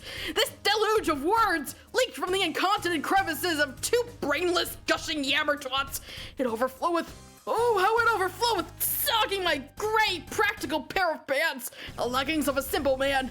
A humble man, and then continues its downward trickle, dousing my unremarkable shirt, the serviceable garment of your average Alternia Joe, chilling the frail torso beneath a pathetic duffel of meat racked with heavy sobs caused by words which continue to drip and sluice and spill, threatening to drown me, pledging to, promising, and yet I will not drown.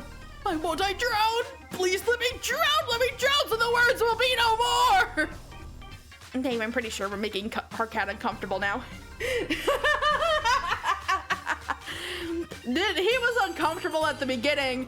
Now he's like, I don't know why, but this is beyond uncomfortable. He's dangling himself over a void to escape the conversation. Oh, yeah, maybe we should drop this. Okay. I don't know if you ever picked this up from him, but he's a pretty sensitive guy. What? No. It's true.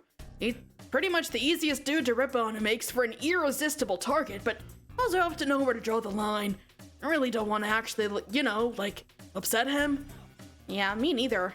What the fuck is he doing? Man, I don't know. That's just his regular shit. I love how, like, this happens so often that he's, like, used to it. Like, an everyday occurrence, but with different bodily positions and geographic configurations. I see. Bro, will you get the fuck up here? No!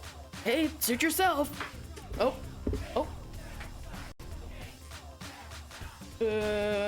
Hold on, I got a phone call I got to take.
Okay.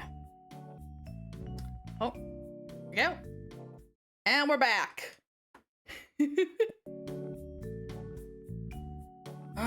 Anyway, as you can see, I've been spending probably way too much time with trolls. It messes with you, gets you thinking about stuff, you know?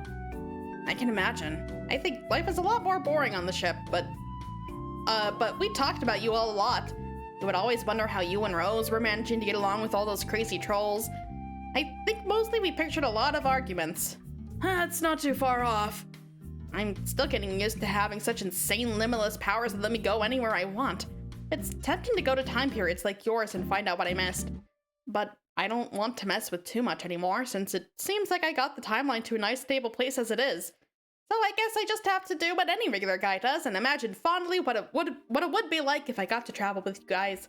I wonder if I would have gotten like absorbed in troll culture too, or troll ways of thinking. It's really inevitable. You pick up the lingo, you pick up the lingo, they pick up yours. It's like a stupid cultural melange after a while that barely makes any sense from either frame of reference. I wonder if I would have learned to understand black romance. It's such a goofy idea, but it seems pretty important to trolls. They take all their quadrants pretty seriously, to be honest. Yeah, years ago when we first met the trolls, I remember being pretty fascinated by all our cultural differences when Karkat and Briscoe were telling me about them. I remember really sincerely trying to understand it all from their point of view. It's hard, though. I still think about the idea of black romance sometimes and try to imagine how that really works, or feels. I don't know. Do you understand it? Yeah, I've spent enough time talking about it where I think I get it, but I've never had cause or any real inclination to put it into practice or anything. Mainly the idea of hating somebody and translating that into attraction or some kind of romancy feeling, it feels so alien to me. And you're right, I have a really hard time even hating anyone in the first place. Word. I mean, I get annoyed by people, sure. Like who? Me? No, not really. Well, sometimes, but not much. I always tended to exaggerate my grievances with you for the sake of laughs.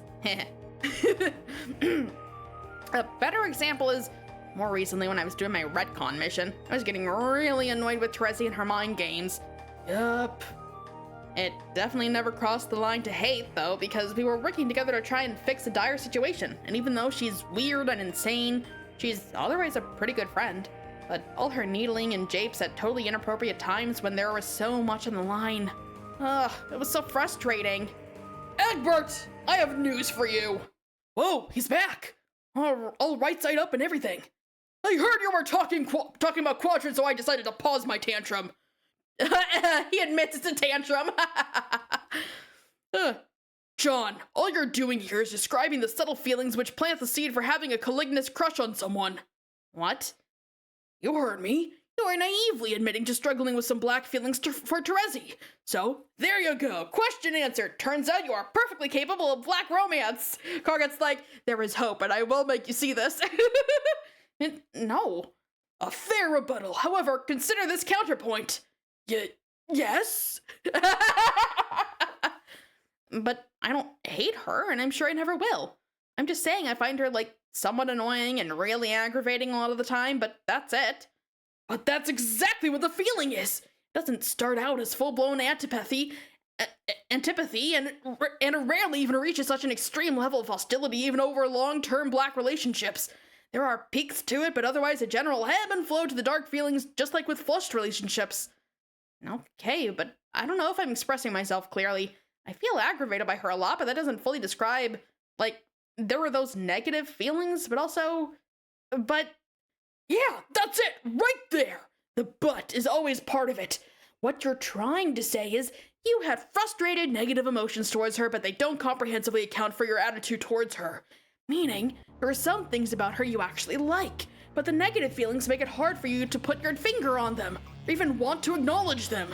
That is absolutely standard. What good would it be having a kissmissus who didn't possess qualities you actually admired on some level? That would be boring. It wouldn't even work. There'd be no tension, no push and pull in the turbulent emotional landscape.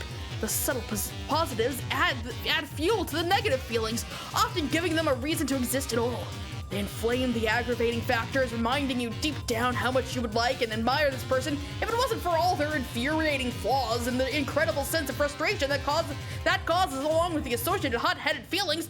That's the essence of black romance! And the positive qualities you see deep down in a kissmissus also serve as the basis for red feelings towards that person, assuming the relationship ever starts to vacillate. It's all pretty straightforward, really. No, this is messed up. I don't know, John, it all sounds pretty logical to me. Karkat knows his shit when it comes to quadrants. Ugh, it can't be true, though. It feels so fucked up. What if you're right, though, and... No! That's part of it, too! The no is all part of the feeling. That's how it always goes. This sense of self-incrimination when it's dawning on you that you have these conflicting feelings towards someone who bugs you so much. Oh my god, this whole reaction is so fucking textbook. It's hilarious, really. It's fucked up, though. It's supposed to feel fucked up. Oh man, I just wanted to have a nice catch-up, not get so transparently owned at the trollmances. It happens to the best of us sooner or later. This crap is kind of old hat to me by now, but I get why you're kind of frecking at the implications here. We didn't have years living with trolls to kind of normalize this stuff. I don't think I want it to feel normalized, though. I'm not ready to, admit that. Admit that I have some warped spade crush on her based on some feeling I don't understand. It makes no sense to me. Oh, God, what if it's true? I have to try as hard as I can to suppress this feeling and make sure I never think about it again.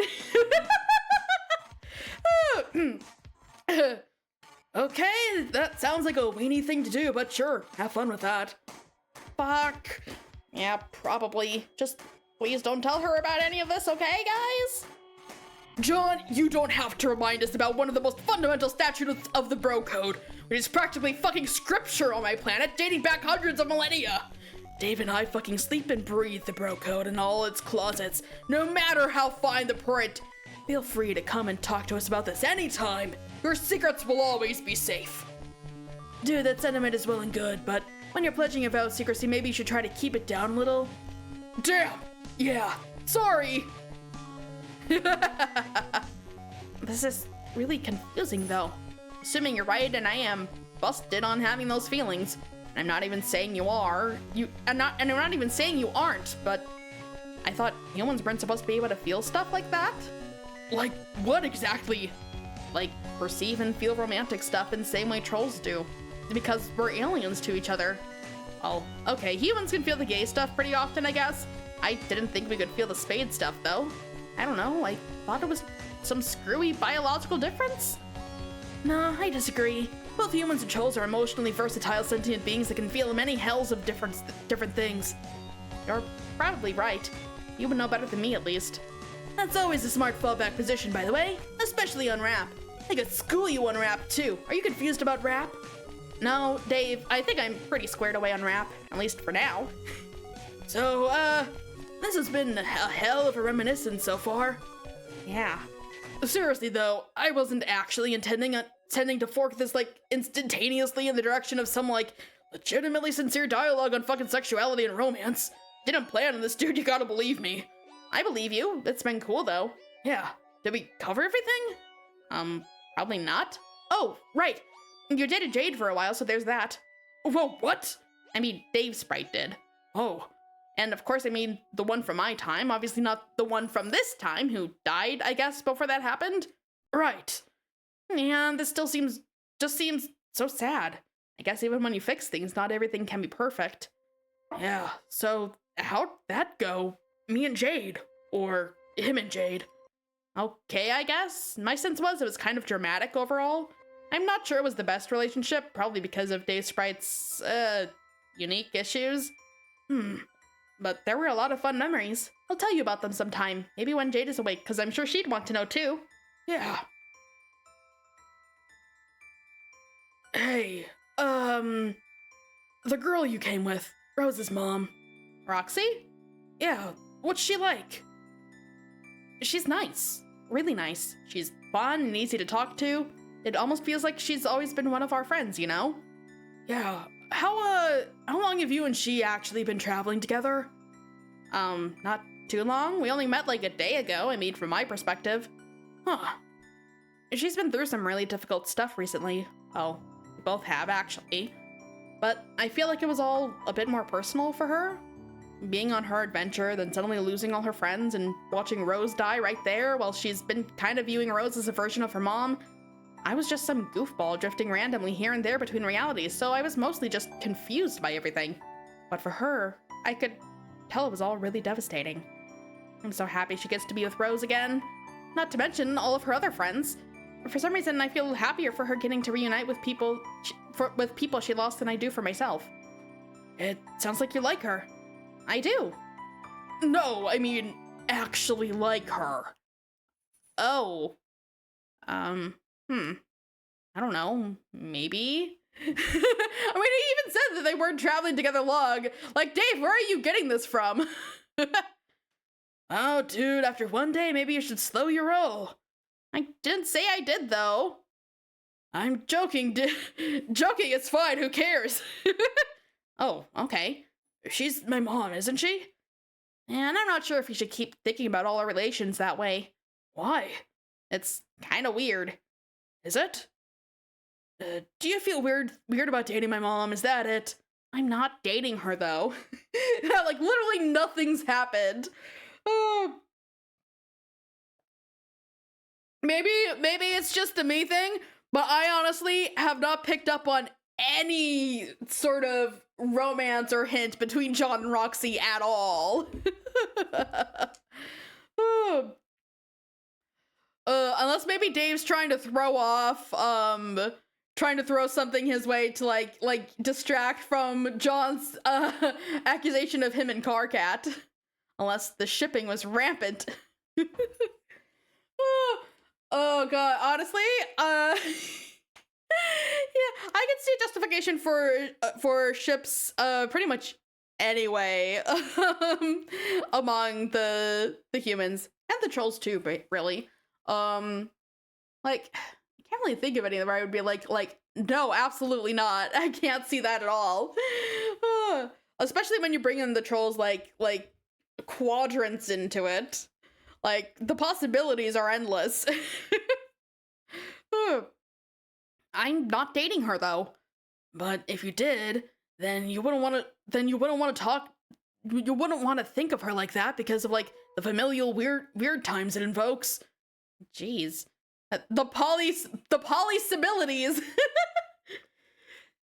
Yes.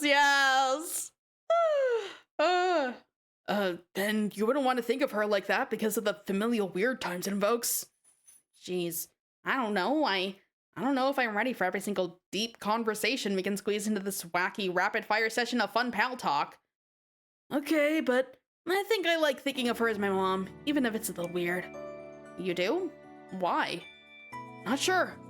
I mean, like, you think about it, Dave's only really ever had his brother who wasn't the best guardian, so he hasn't really had, like, any decent parental figures in his life. So yeah, it kind of makes sense that he'd want to, like, jump on that.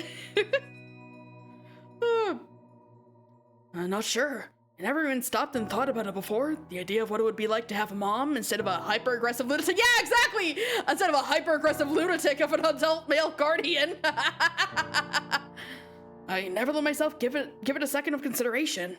But now, seeing her actually here, even though she's just some teen girl I never met, I like the idea. It's nice.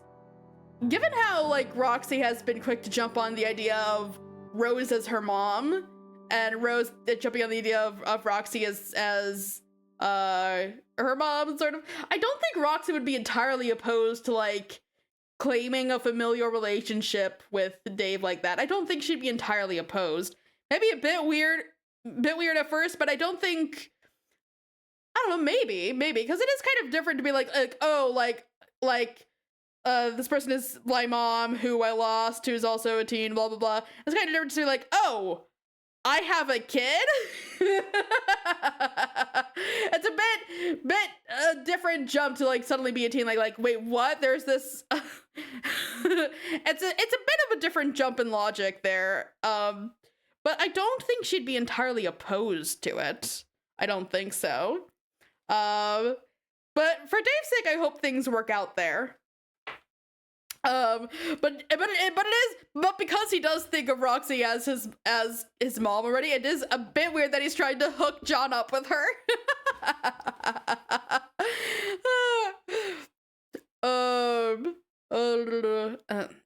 Seeing her actually here, even though she's just some teen girl I never met, I like the idea. It's nice.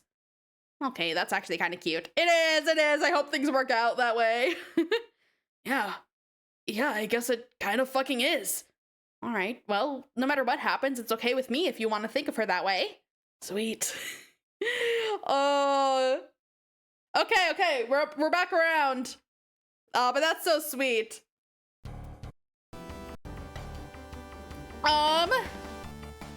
Let's see. Which one is, I know we were jumping, I said we were gonna go in order. But there's an option here that includes Rose, Roxy, and Dave. And I really want to see Roxy and Dave interacting now. Like, I really want to see that happen. I mean, I guess I could just say that I'm gonna do like a back and forth zigzag there. What should, oh, it didn't, none of them turned purple, so I guess that's not working. What should I, top one takes place first. Oh, so there is like an actual order here. Okay. So like it is like, oh, this one takes place first, and then okay. Okay, so yeah, let's just stick in order and do the top ones first and then the bottom ones in order like that. As much as I badly want to see Roxy and Dave interacting, And given how long the first one took, I don't know if we're gonna get to the bottom row this stream. I don't think so. I don't know if we'll even finish the top row this stream. But we'll get as far as we can.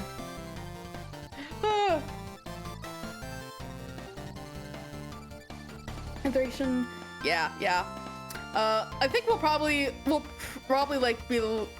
I'll consider it good progress if we finish this conversation, with Roxy, Kanea, and Rose here. We'll just get as far as we can. We'll get as far as we can. I'm sorry. Sorry about what? For stammering and all, being an agog grinning idiot. I just cannot actually believe you're real and here and alive and not dying, and so am I. Here with you, I mean, and sharing all those mentioned attributes. I can't believe it either. I have so much to say, I think. Even though I can't think of the stuff at the moment, I know what you mean. I hope it's okay if I just sit near you, not being especially articulate for a bit. That's more than okay, as long as you're willing to similarly excuse the spectacular demise of my capacity for artful self-expression. Oh my god! You're Dirk! Wow, I just got it! Wow. You sound so much like him. Oh my god, that's too perf and cute! Dirk? I can't get over it now. I can't unhear it. Even your voice sounds kind of like his, but it's just girl Dirk. LMAO, wow. Yes! He sounds like a hell of a guy. Oh, you have no idea. Well, I'm told he should be arriving here in a little while. If he's anything like Dave's late older brother, and if he's anything like me, which he apparently is, then this is where I'm guessing the real party will begin. I'm ready. I want to know things about him, such as if he shares his elder counterpart's avarice for soft puppet ass, and if that, combined with his myriad vaguely unsettling psychological peculiarities, could occupy a dedicated team of therapists for years. The answer is yes and yes. Knowing this amuses me for some reason, but mainly there are things I want to know about you. I presume there will be plenty of time later to hound my biological father for the dirt on his proclivities? What do you want to know about me? Everything. I think the main difficulty in deciding what to ask is in sifting questions I would have for my mother. That is to say, the woman who raised me, from the questions I have for you. Well, I didn't raise you or anything, but I can sincerely take a crack at both kind of questions. Okay, do you really like wizards? Rose. Yes? Rose. I fucking love wizards. I see. As odd as it sounds, that actually does go pretty far in letting me know something about both of you. Oh? My relationship with her was complicated, but I've come to see that as mostly my fault. I was too young to understand her. Rose, you were a child! Children usually don't understand shit about their parents. Like, it was not on you to foster a good relationship with your mother. It was on her. Like, sure, sometimes, yeah, maybe you could, like make more of an effort to understand her, but it is not on you that you had a complicated relationship with her. It's mostly on your mother being drunk all the time and, doing weird, and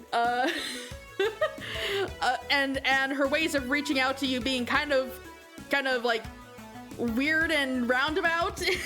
Like, Rose, you were a child. You still are a child. It's not your fault. Like kids don't know shit about their parents.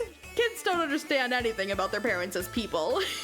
It's not until you like get to be an adult where you really have an adult yourself, where you really have the opportunity to like get to know your parents as people aside from the role as parents. And a lot of people don't even get that opportunity. It really depends on the relationship you have with your parents, but like, yeah, like even then, like This whole messed up family tree probably has no business parenting anyone. Yeah. Everyone had really weird, complicated parental relationships.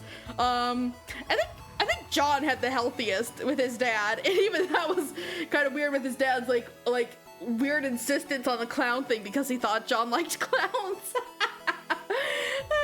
And so even that had a bit of weirdness. But that was probably the healthiest parent-child relationship in this whole situation. Oh my god.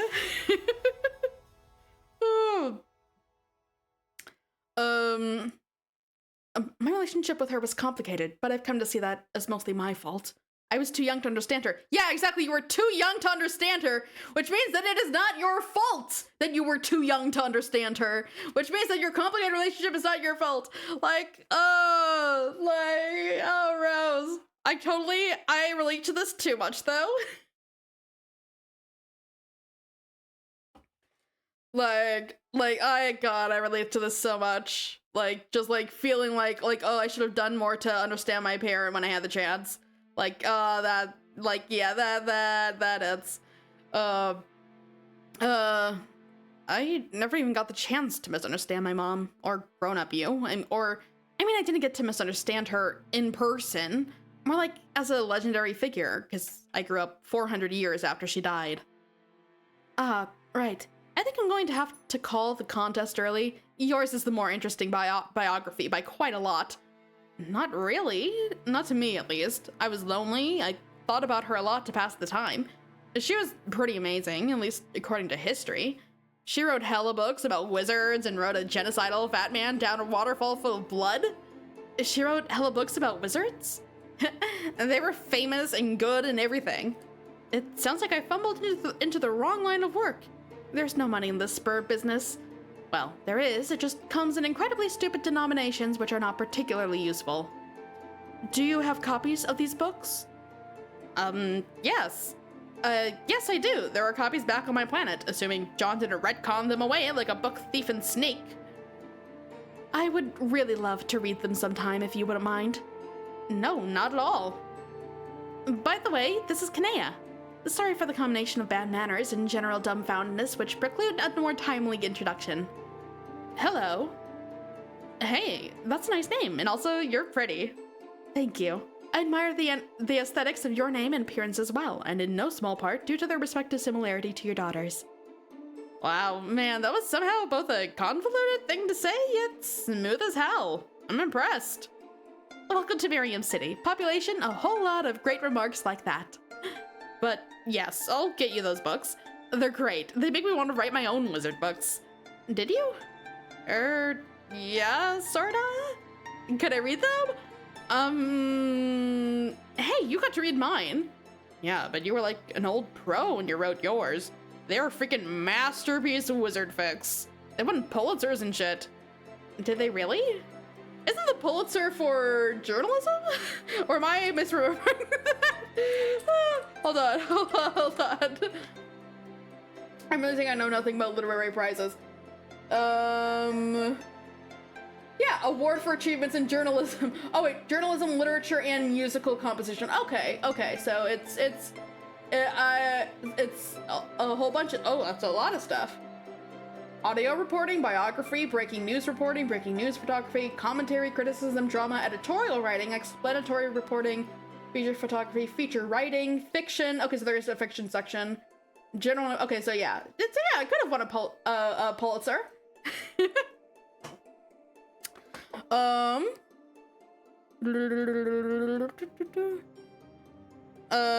don't know, probably? Oh, I don't know, they're just very, very good. So the ancient prize scholars, I'm sure, were like, dude, these wizards are very, very fucking good. Give them all the awards, then shut down the awards, but not because of the looming apocalypse, just because you literally cannot do better than these wizards. I can live with that. It's always been one of my professional goals to write tales of magical men so provocative they would cause the permanent and unceremonious dissolution of at least one prestigious award. So yeah, I don't know, I guess you can see, but it's a pale ghost of a story compared to your stuff, and it's also, kind of weird. I like weird. Yeah, just your opinion means a lot to me, and I'm nervous you might think it sucks. But I never even wrote the masterpieces you read. I think you may have a few of my abilities which I haven't earned yet. Really, I'm not that good. I have my own story drafts which you can read if you like. They're nothing special, frankly. Oh, really? Oh man, okay, that sounds like fun!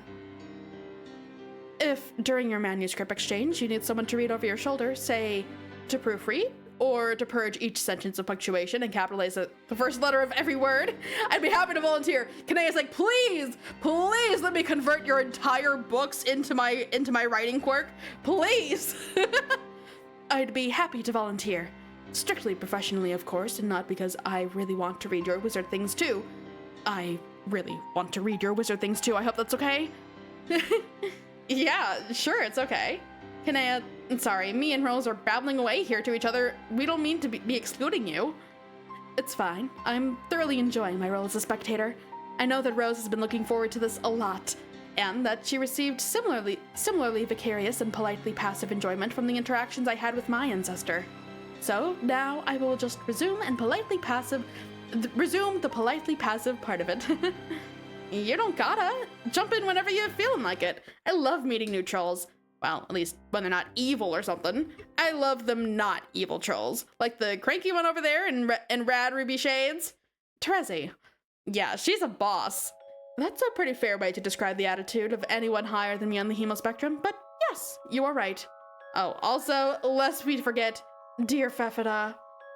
Fefida, do you mean Fefery? No, Fefida. She was a dear precious soul. She was my sprite. Guess she never happened in this version of stuff, though? Dang.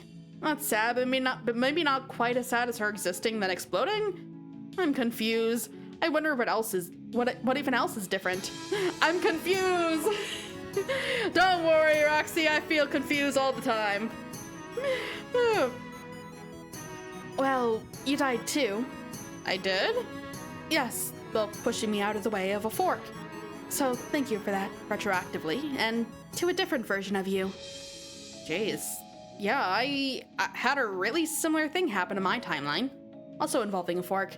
And even though you're okay now, it's still almost too sad to even think about. Yeah, we didn't get to exchange even one single word before you were gone. All I could think was, how can this be happening again? Luckily, the sense of misery was short-lived, though. It wasn't long before I was informed the incident was part of something bigger taking shape, and that John was on his way with a different version of you. I had no idea what a different version actually entailed, but I wasn't about to quibble. I was so relieved. Same. Although, instead of waiting for you to come back, I had to jump through all these hoops with John, and went through some, different stuff. I may have thrown an impromptu funeral for your alt-you dead body. You did? Yep. Sorry if that sounds weird. And I know I was coming to meet a new version of you, but it helped me with, feelings about people I left behind. A funeral. Wow, that... Sorry for this, if it comes off as odd, but that is so mom of you. Oh, yeah? Mm-hmm. I like your mom. Me too. Oh, that's so sweet! I love that! I love that!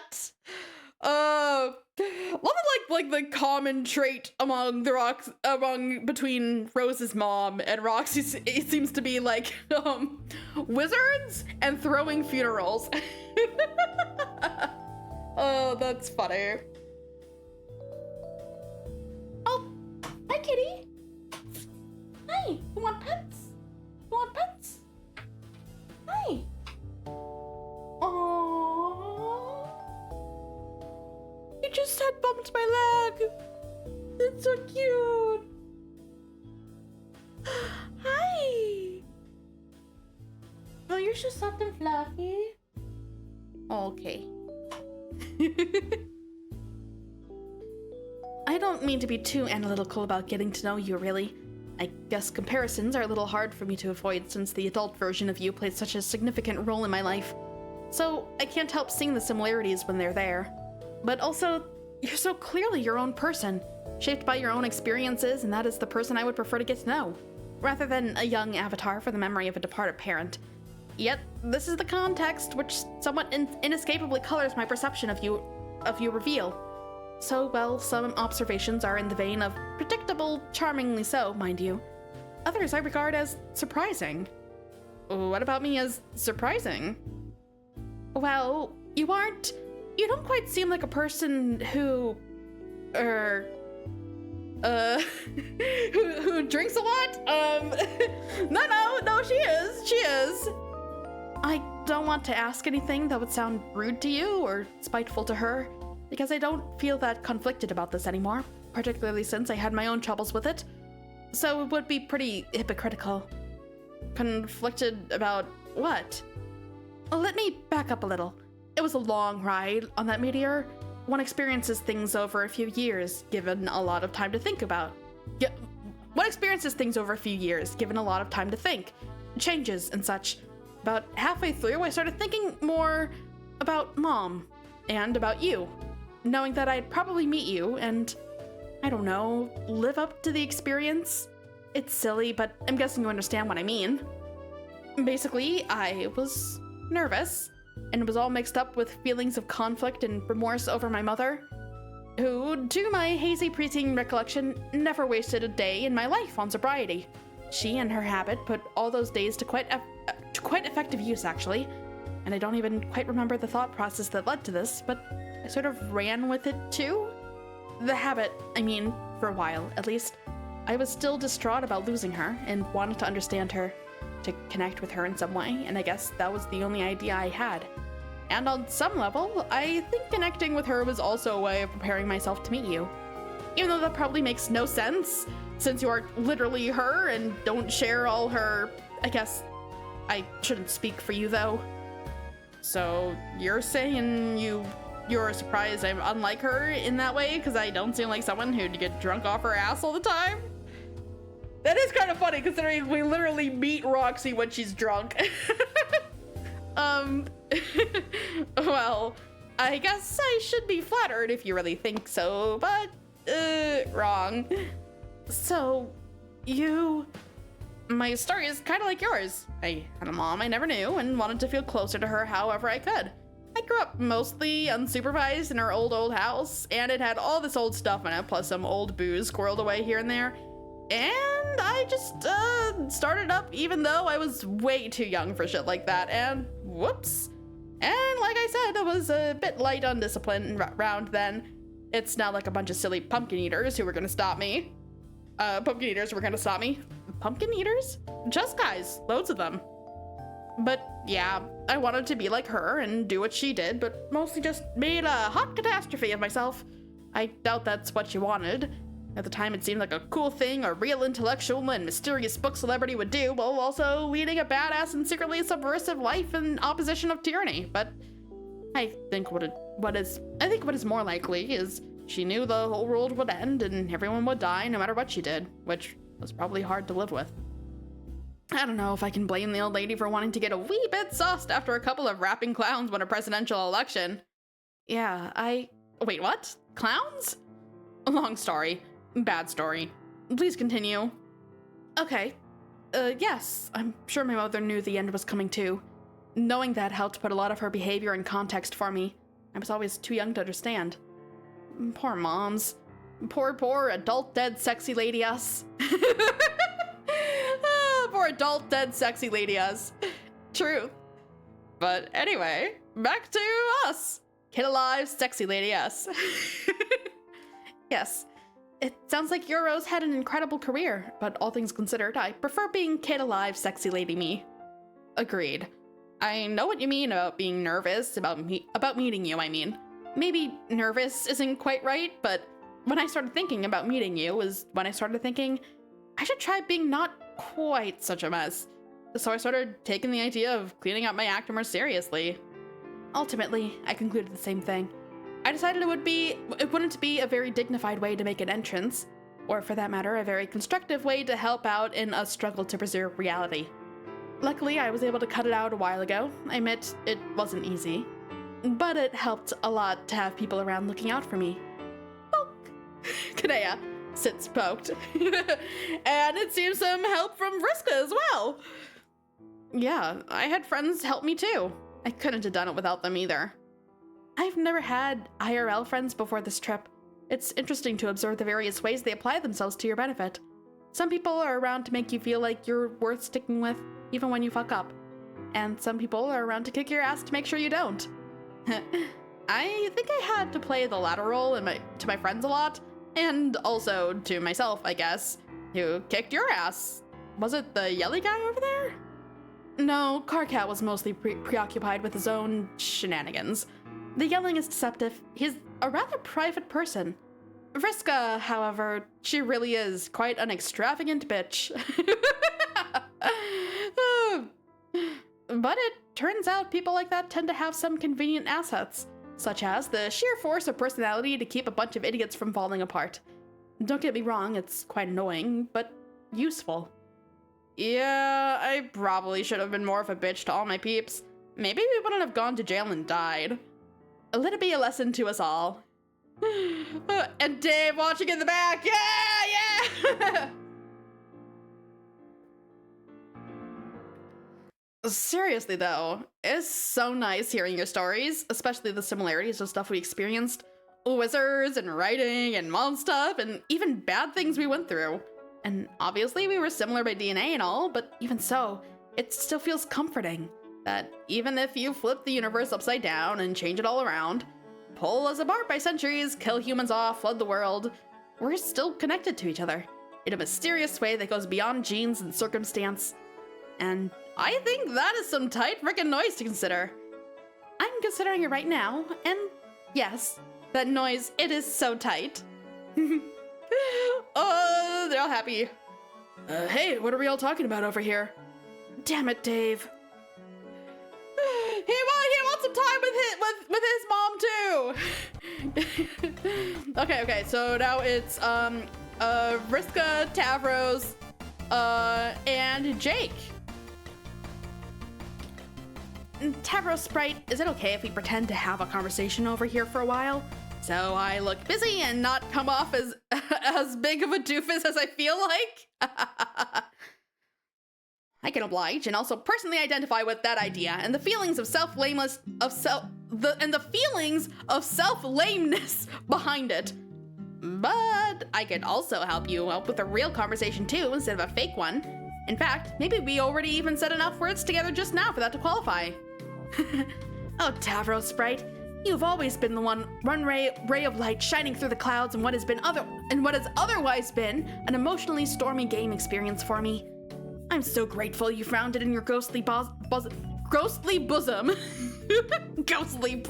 that you found it in your ghostly bosom to drift over to Lomax now and then to cheer me up. Often enough to give me a real pick-me-up when feeling blue over friend problems, but just seldom enough to feel like a rare delight when you did. Yeah, I was under strict instructions from Vriska to not interfere with the timeline much for lots of months, so I didn't say hello often. She helped me back alive, so I owed her that much on one hand. But on the other, I think she was just doing her bossy thing for the sake of just telling me what to do, and I didn't see how just being friendly sometimes was even changing the timeline much or why that idea even mattered, because it seemed like most of you all here never did much important stuff anyway. It's true. More tip-top wisdom from that sage bullheaded noggin of yours. Why do you want to be pretend talking, even though it's real, and look busy to your friends? I'm just not up to all this socialization yet. Maybe I never will be. I feel at ease talking to you, but all these others, I don't know. It feels really awkward, and I feel I lost most of my prior bravado due to a lot of bad things that happened with my friends. What happened with them? I just messed up with everyone in a lot of ways I'm too embarrassed to even talk about. Now I just feel gunchy about everything, I guess. Even polite conversation with new fun people I should be thrilled to meet. I couldn't even set things right with my buddies now if I wanted to. Jane is asleep, so I can't make amends with her after she became an angry robot and punched me in the gut and jailed me and threatened me with eternal marriage and baby-making duties. I mean, sure, she was brainwashed when she did all that, but I'm sure I did some stuff to deserve it. Dirk is still way off somewhere, so I can't address that whole spicy meatball, which I still feel terrible about. And Roxy... Well, okay, Roxy is right there, but look at her. She's having a blast with all those people she actually really likes and who are probably actually likable. She probably wants nothing to do with me either, though I might as well do her the courtesy of leaving her alone. But isn't she waving at you and saying hello right now? Due almost certainly to overhearing you talking about her name? Hi, Jay. Oh, yeah, it would seem she is. Those are probably pity waves, though. I don't think that is true. I've never been the getter almost exclusively of the pity versions of various deeds directed at me, and I think that's not what she's doing. Those are normal waves and hellos. You should probably do one of those things back to her. Hi, Jake! Jake! Jake, damn it, hi! Oh, sorry. Hi, Roxy. You're with us again, and I like that. Nice, bro. Keep working at behaviors of that sort and your self-esteem will get bigger. I like that? Thunderations, what a fucking clod I am. I really need to keep a lower profile. Even basic pleasantries are a bit above my huckleberry for now.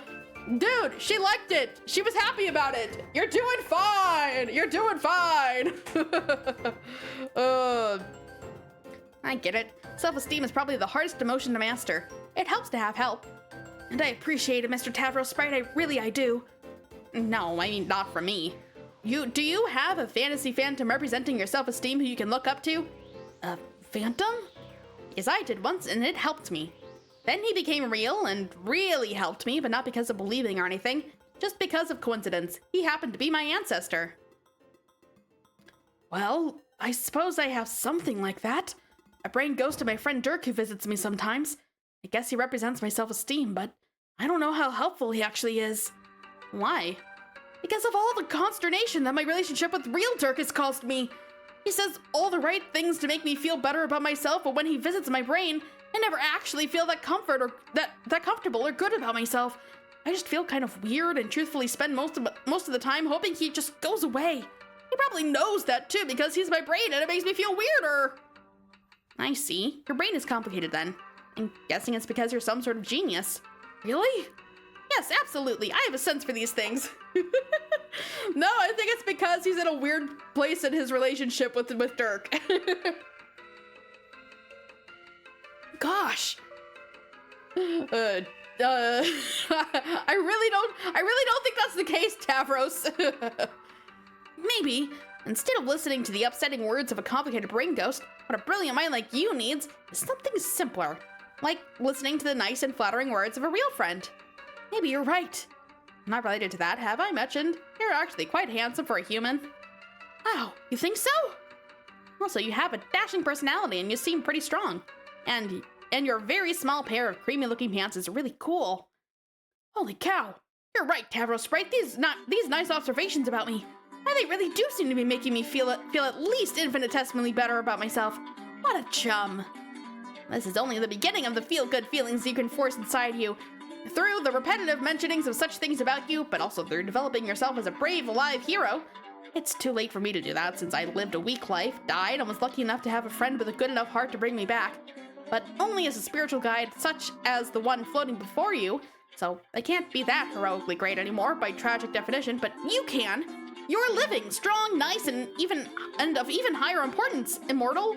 So that gives you, by my estimation, literally forever. To get better and better and better and finally prove yourself. That way you can win your friends over and everyone will like you again.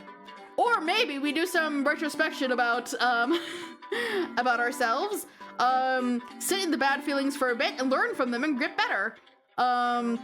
Sometimes bad feelings are good for you because they make you think and improve and do better next time. I don't think this advice is going to help. Boy, shitting howdy. Just imagine, from hobbledehoy to hero. And that spiffy predicament just razzed my berries. Tavros, would you leave that poor kid alone? What sort of nonsense are you telling him? Nothing. Oh, bullshit. You're filling his head with lies, aren't you? No, it's just a basic conversation. Not about any topics. Topics you're probably going to say you disapprove of. Hey, kid, what's he telling you? What's your name again? Jape? Yes, sure. No, it's not Jape. Wrong.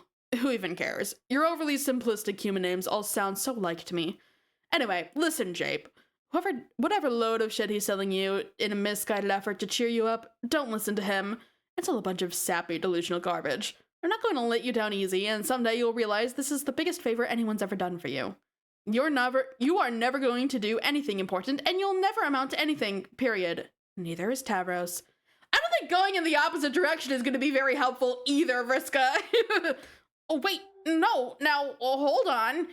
No, you hold on, Tavros. You have had more than enough chances to prove you could be a relevant contributor to our adventure, but you blew it every step of the way. It's time to face the facts. You're never going to have that big moment that vindicates your arc of personal development. It's just not going to happen. No, I know that. I just admitted that. You weren't listening to our... It's not going to happen for Jape here either, so stop filling his head with nonsense. You can just smell it off him. He's just like you, really. A loser is a loser. Here's the bottom line. Pages just suck. All of them do. They can't ever seem to get it together. I think it just happens to be the class players get stuck with if they're naturally that sort of person. It doesn't mean they don't have value as people, but they'll never have anything significant to contribute, so they really should just stay out of the way. There's a certain quiet dignity in understanding your utterly crippling limitations as an individual. Ideally, a very quiet dignity, so the important people can still hear themselves think. Okay, but what about all that big page potential? That's also a lot of misleading horseshit and really kind of cruel stipulation of the class, to be honest. It makes losers think there's actually some light at the end of a long tunnel, so it keeps them dreaming instead of facing the facts. Sure, they could reach all that potential if they worked really hard for a long time, but don't you get it? The very nature of who they are prohibits that. They don't have what it takes to stick it out to the end because they're too weak mentally. So it's just the game playing a nasty joke on them, like dangling a carrot at the end of a ridiculously long stick. Only an asshole would knowingly play along with such a vicious hoax. No. Any form of friendship, encouragement, no matter what, is universally great, I think. We all learn this as fact from lots of things we see and enjoy in stories and stuff. Oh my fucking god. No, Tavros right. She's right. She's right. Vriska, look what you did. You made my friend Jape sad. Don't listen to her and come here, buddy, for a reassuring embrace. Tavros, don't you fucking touch him. Remember, you've only been prototyped once. Do you really want to fuse into an eternal monstrosity with that weenie? Oh, God, what a weenie singularity that would be. Maybe I should stand back and let it happen. For science. Also, it would serve you right. Oh, yeah. I'll get a load of this. Actually, no, you're right. Of course I won't hug him because that sounds really, really bad. Sorry, Jape. The weenie singularity. Dynam was lucky enough to have a friend with a good enough heart to bring me back. Yeah, I don't think that's what happened to Evros. I think it's that Vriska felt guilty enough about killing you to bring you back to absolve herself of her guilt. The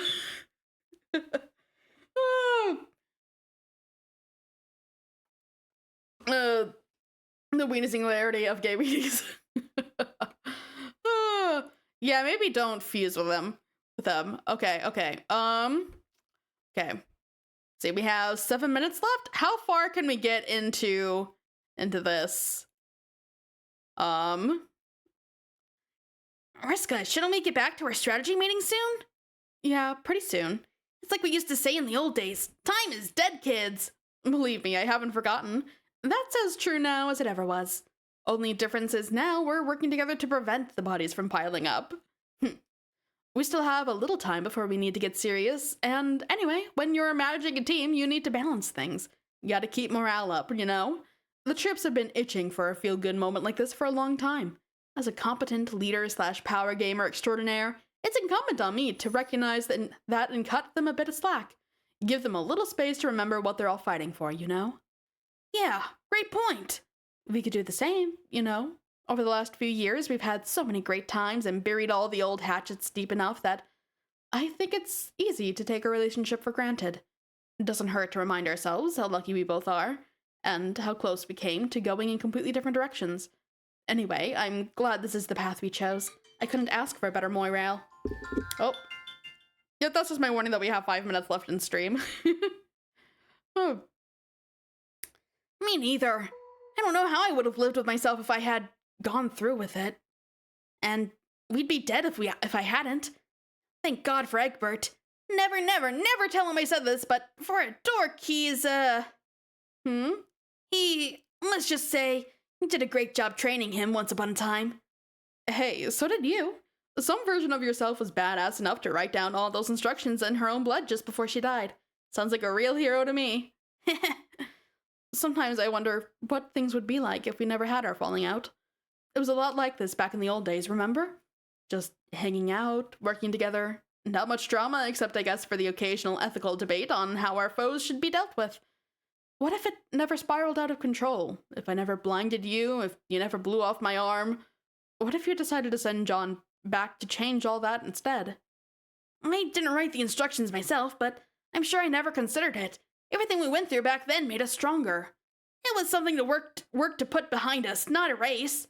Something that was worth the effort. Yeah. Shout blather, blah blah words, blah blah attack this nincompoop, shout ramble screed, blah blah blah blah blah blah, gossipy hungry but lobotomy hobbits, shout yell screech holler brainless gushing yammer twats. Oh God, what is he going on about now? Sounds like he's yelling at Dave and John about something. So John's been here for all of 5 minutes and he already tripped Karkat's tirade siren? He's not actually angry, he's embarrassed about something. My ear is finally tuned to all the Vantram nuances. Embarrassed? About what? Think he might actually be bent out of shape or the fact he's not leader anymore? No way, it's something very personal. I wonder if John's been asking what the deal is with him and Dave. John was pretty nosy if I recall. I think it's more likely Dave is just rambling sans filter again. Yeah, he does do that a lot, doesn't he? Hey, as long as we're swearing each other to secrecy on stuff, make absolutely sure they never know I said this, but he and Karkat are kind of adorable in whatever quadrant that whole situation settled in. Yes, everyone's picking up on the Karkat and Dave vibes. Yes, yes. I don't know. It's none of my business, really. I just never would have guessed. Agreed. Guess we stuck to ourselves mostly, and Rose and Kaneo were all, so that left them and their cute mayor sidekick to sort things out amongst each other without interference from a bunch of crazy fucked up girls. I'm happy for them. And for me too. If you hadn't been around, I have a feeling I would have gotten sucked into some weird bullshit with both of them. This sounds rough. Guess that's one more bullet dodged thanks to yours truly. Guess so, geek. Truly one of my favorite minor Davisms is the fact that he is known to just ramble about nonsense. Yes! I love rambling Dave. And I love that it's happens so often where Dave rambles about stuff and embarrasses Karkat, where Dave is so used to Karkat just throwing a tantrum about it. That's so funny. I love that. I'm gonna miss you. Sure you have to get going soon? Yeah, I really can't waste much more time. Just have to get all these goofballs squared away, then I'm off. Oh. Is something wrong? No, well, not really. Nothing important. What is it? It's dumb. You'll probably laugh at me. No, I won't. Come on, tell me. What good is having a Moirail if you don't feel like you can talk to? I don't know. I am not sure I can even put my finger on what's bugging me. I feel like I should be psyched for the battle ahead. Pumped up to kill some bad guys and finally end this. And I just feel a little weird. Especially knowing that you won't be here. What does me not being here have to do with anything? What if when it's time to fight, and people really need me to use my powers or whatever it is I'm supposed to be able to do? What if it turns out I'm not actually that good? But you already proved that you are. Another version of you basically saved us all, remember? Yeah, but that was a different version of her. That doesn't really help this version of her understand how to use her powers to their full potential. I know, but that was a different me, who went through some things I never went through and probably figured out how to be awesome and heroic along the way. I never did any of that, and I certainly don't feel awesome and heroic yet. And this probably sounds really dumb, but it kind of makes me feel guilty. Guilty? Why? because she pretty much sacrificed herself to make things better. Specifically, better for me. I think to let me lead a better life, presumably to fix my problems, I guess. But I don't feel fixed. I actually kind of feel a weird sense of pressure to be the best version of myself, like the most productive and heroic and well-adjusted Terezi in Paradox Space. But I'm definitely not that Terezi. Oh, you are being way too hard on yourself here. Yeah, you tell her, Vriska. I really doubt that's what the other version of you intended. That's not even how shit works. People don't just get fixed. Even if circumstances change so you have a smoother ride, you're always going to have flaws. I guess you should always try to be the best version of yourself, but I think it's also important to be okay with the fact that you aren't perfect. I've got flaws too, I mean, obviously, but I'm mostly okay with them. Wow, you don't say! Hey, shut up! I'm just trying to offer a little perspective here. Yeah, I know, you're right. I'll try to forget about this stuff and just focus on helping out the team. It'll be hard doing it without you, but I guess I've managed to do it before, even if I don't remember. Yeah, you'll be fine. I know you can do it. When will I see you again? Someday. I'll do my best to shorten the wait for you as much as I can, using time travel or whatever other nonsense I may have at my disposal. When all is said and done, I'll drop by Earth and look you up. I can't wait. Truly the best troll. I am so happy for them. I am so happy for Terezi and Vriska. Especially for Vriska. Like, she finally has a friend. Terezi doesn't have to live with the guilt of killing her. Yeah, as true as Rufia. Yes. Don't forget to hydrate. Yeah, we're gonna have to end on this page. Blither babble ramble self-esteem prattle. Ramble mumble brave alive hero. Blutter blutter finally prove yourself babble babble. Tavros, would you leave that poor kid alone? What sort of nonsense are you telling him? Okay, so yeah, we have to end there. I have to go. Thank you all once again for joining and hanging out as I go through Homestuck. As Vriska herself pointed out, Rufio was fake. Rufio was the real one. Yeah. But like, reminder that stream is canceled Thursday because I scheduled everything on Thursday. So I will see you next week Tuesday, and hopefully the schedule will be back to normal after that. Rufio is from Hook, which is a real movie in the kids' universe. Checkmate. Okay, you guys, remember to hydrate, take care of yourselves. I will see you next week. Have a great rest of your week, and I will see you later. Tuesday it is. Yes, I will see you then. The risk course continues. It never ends. Bye.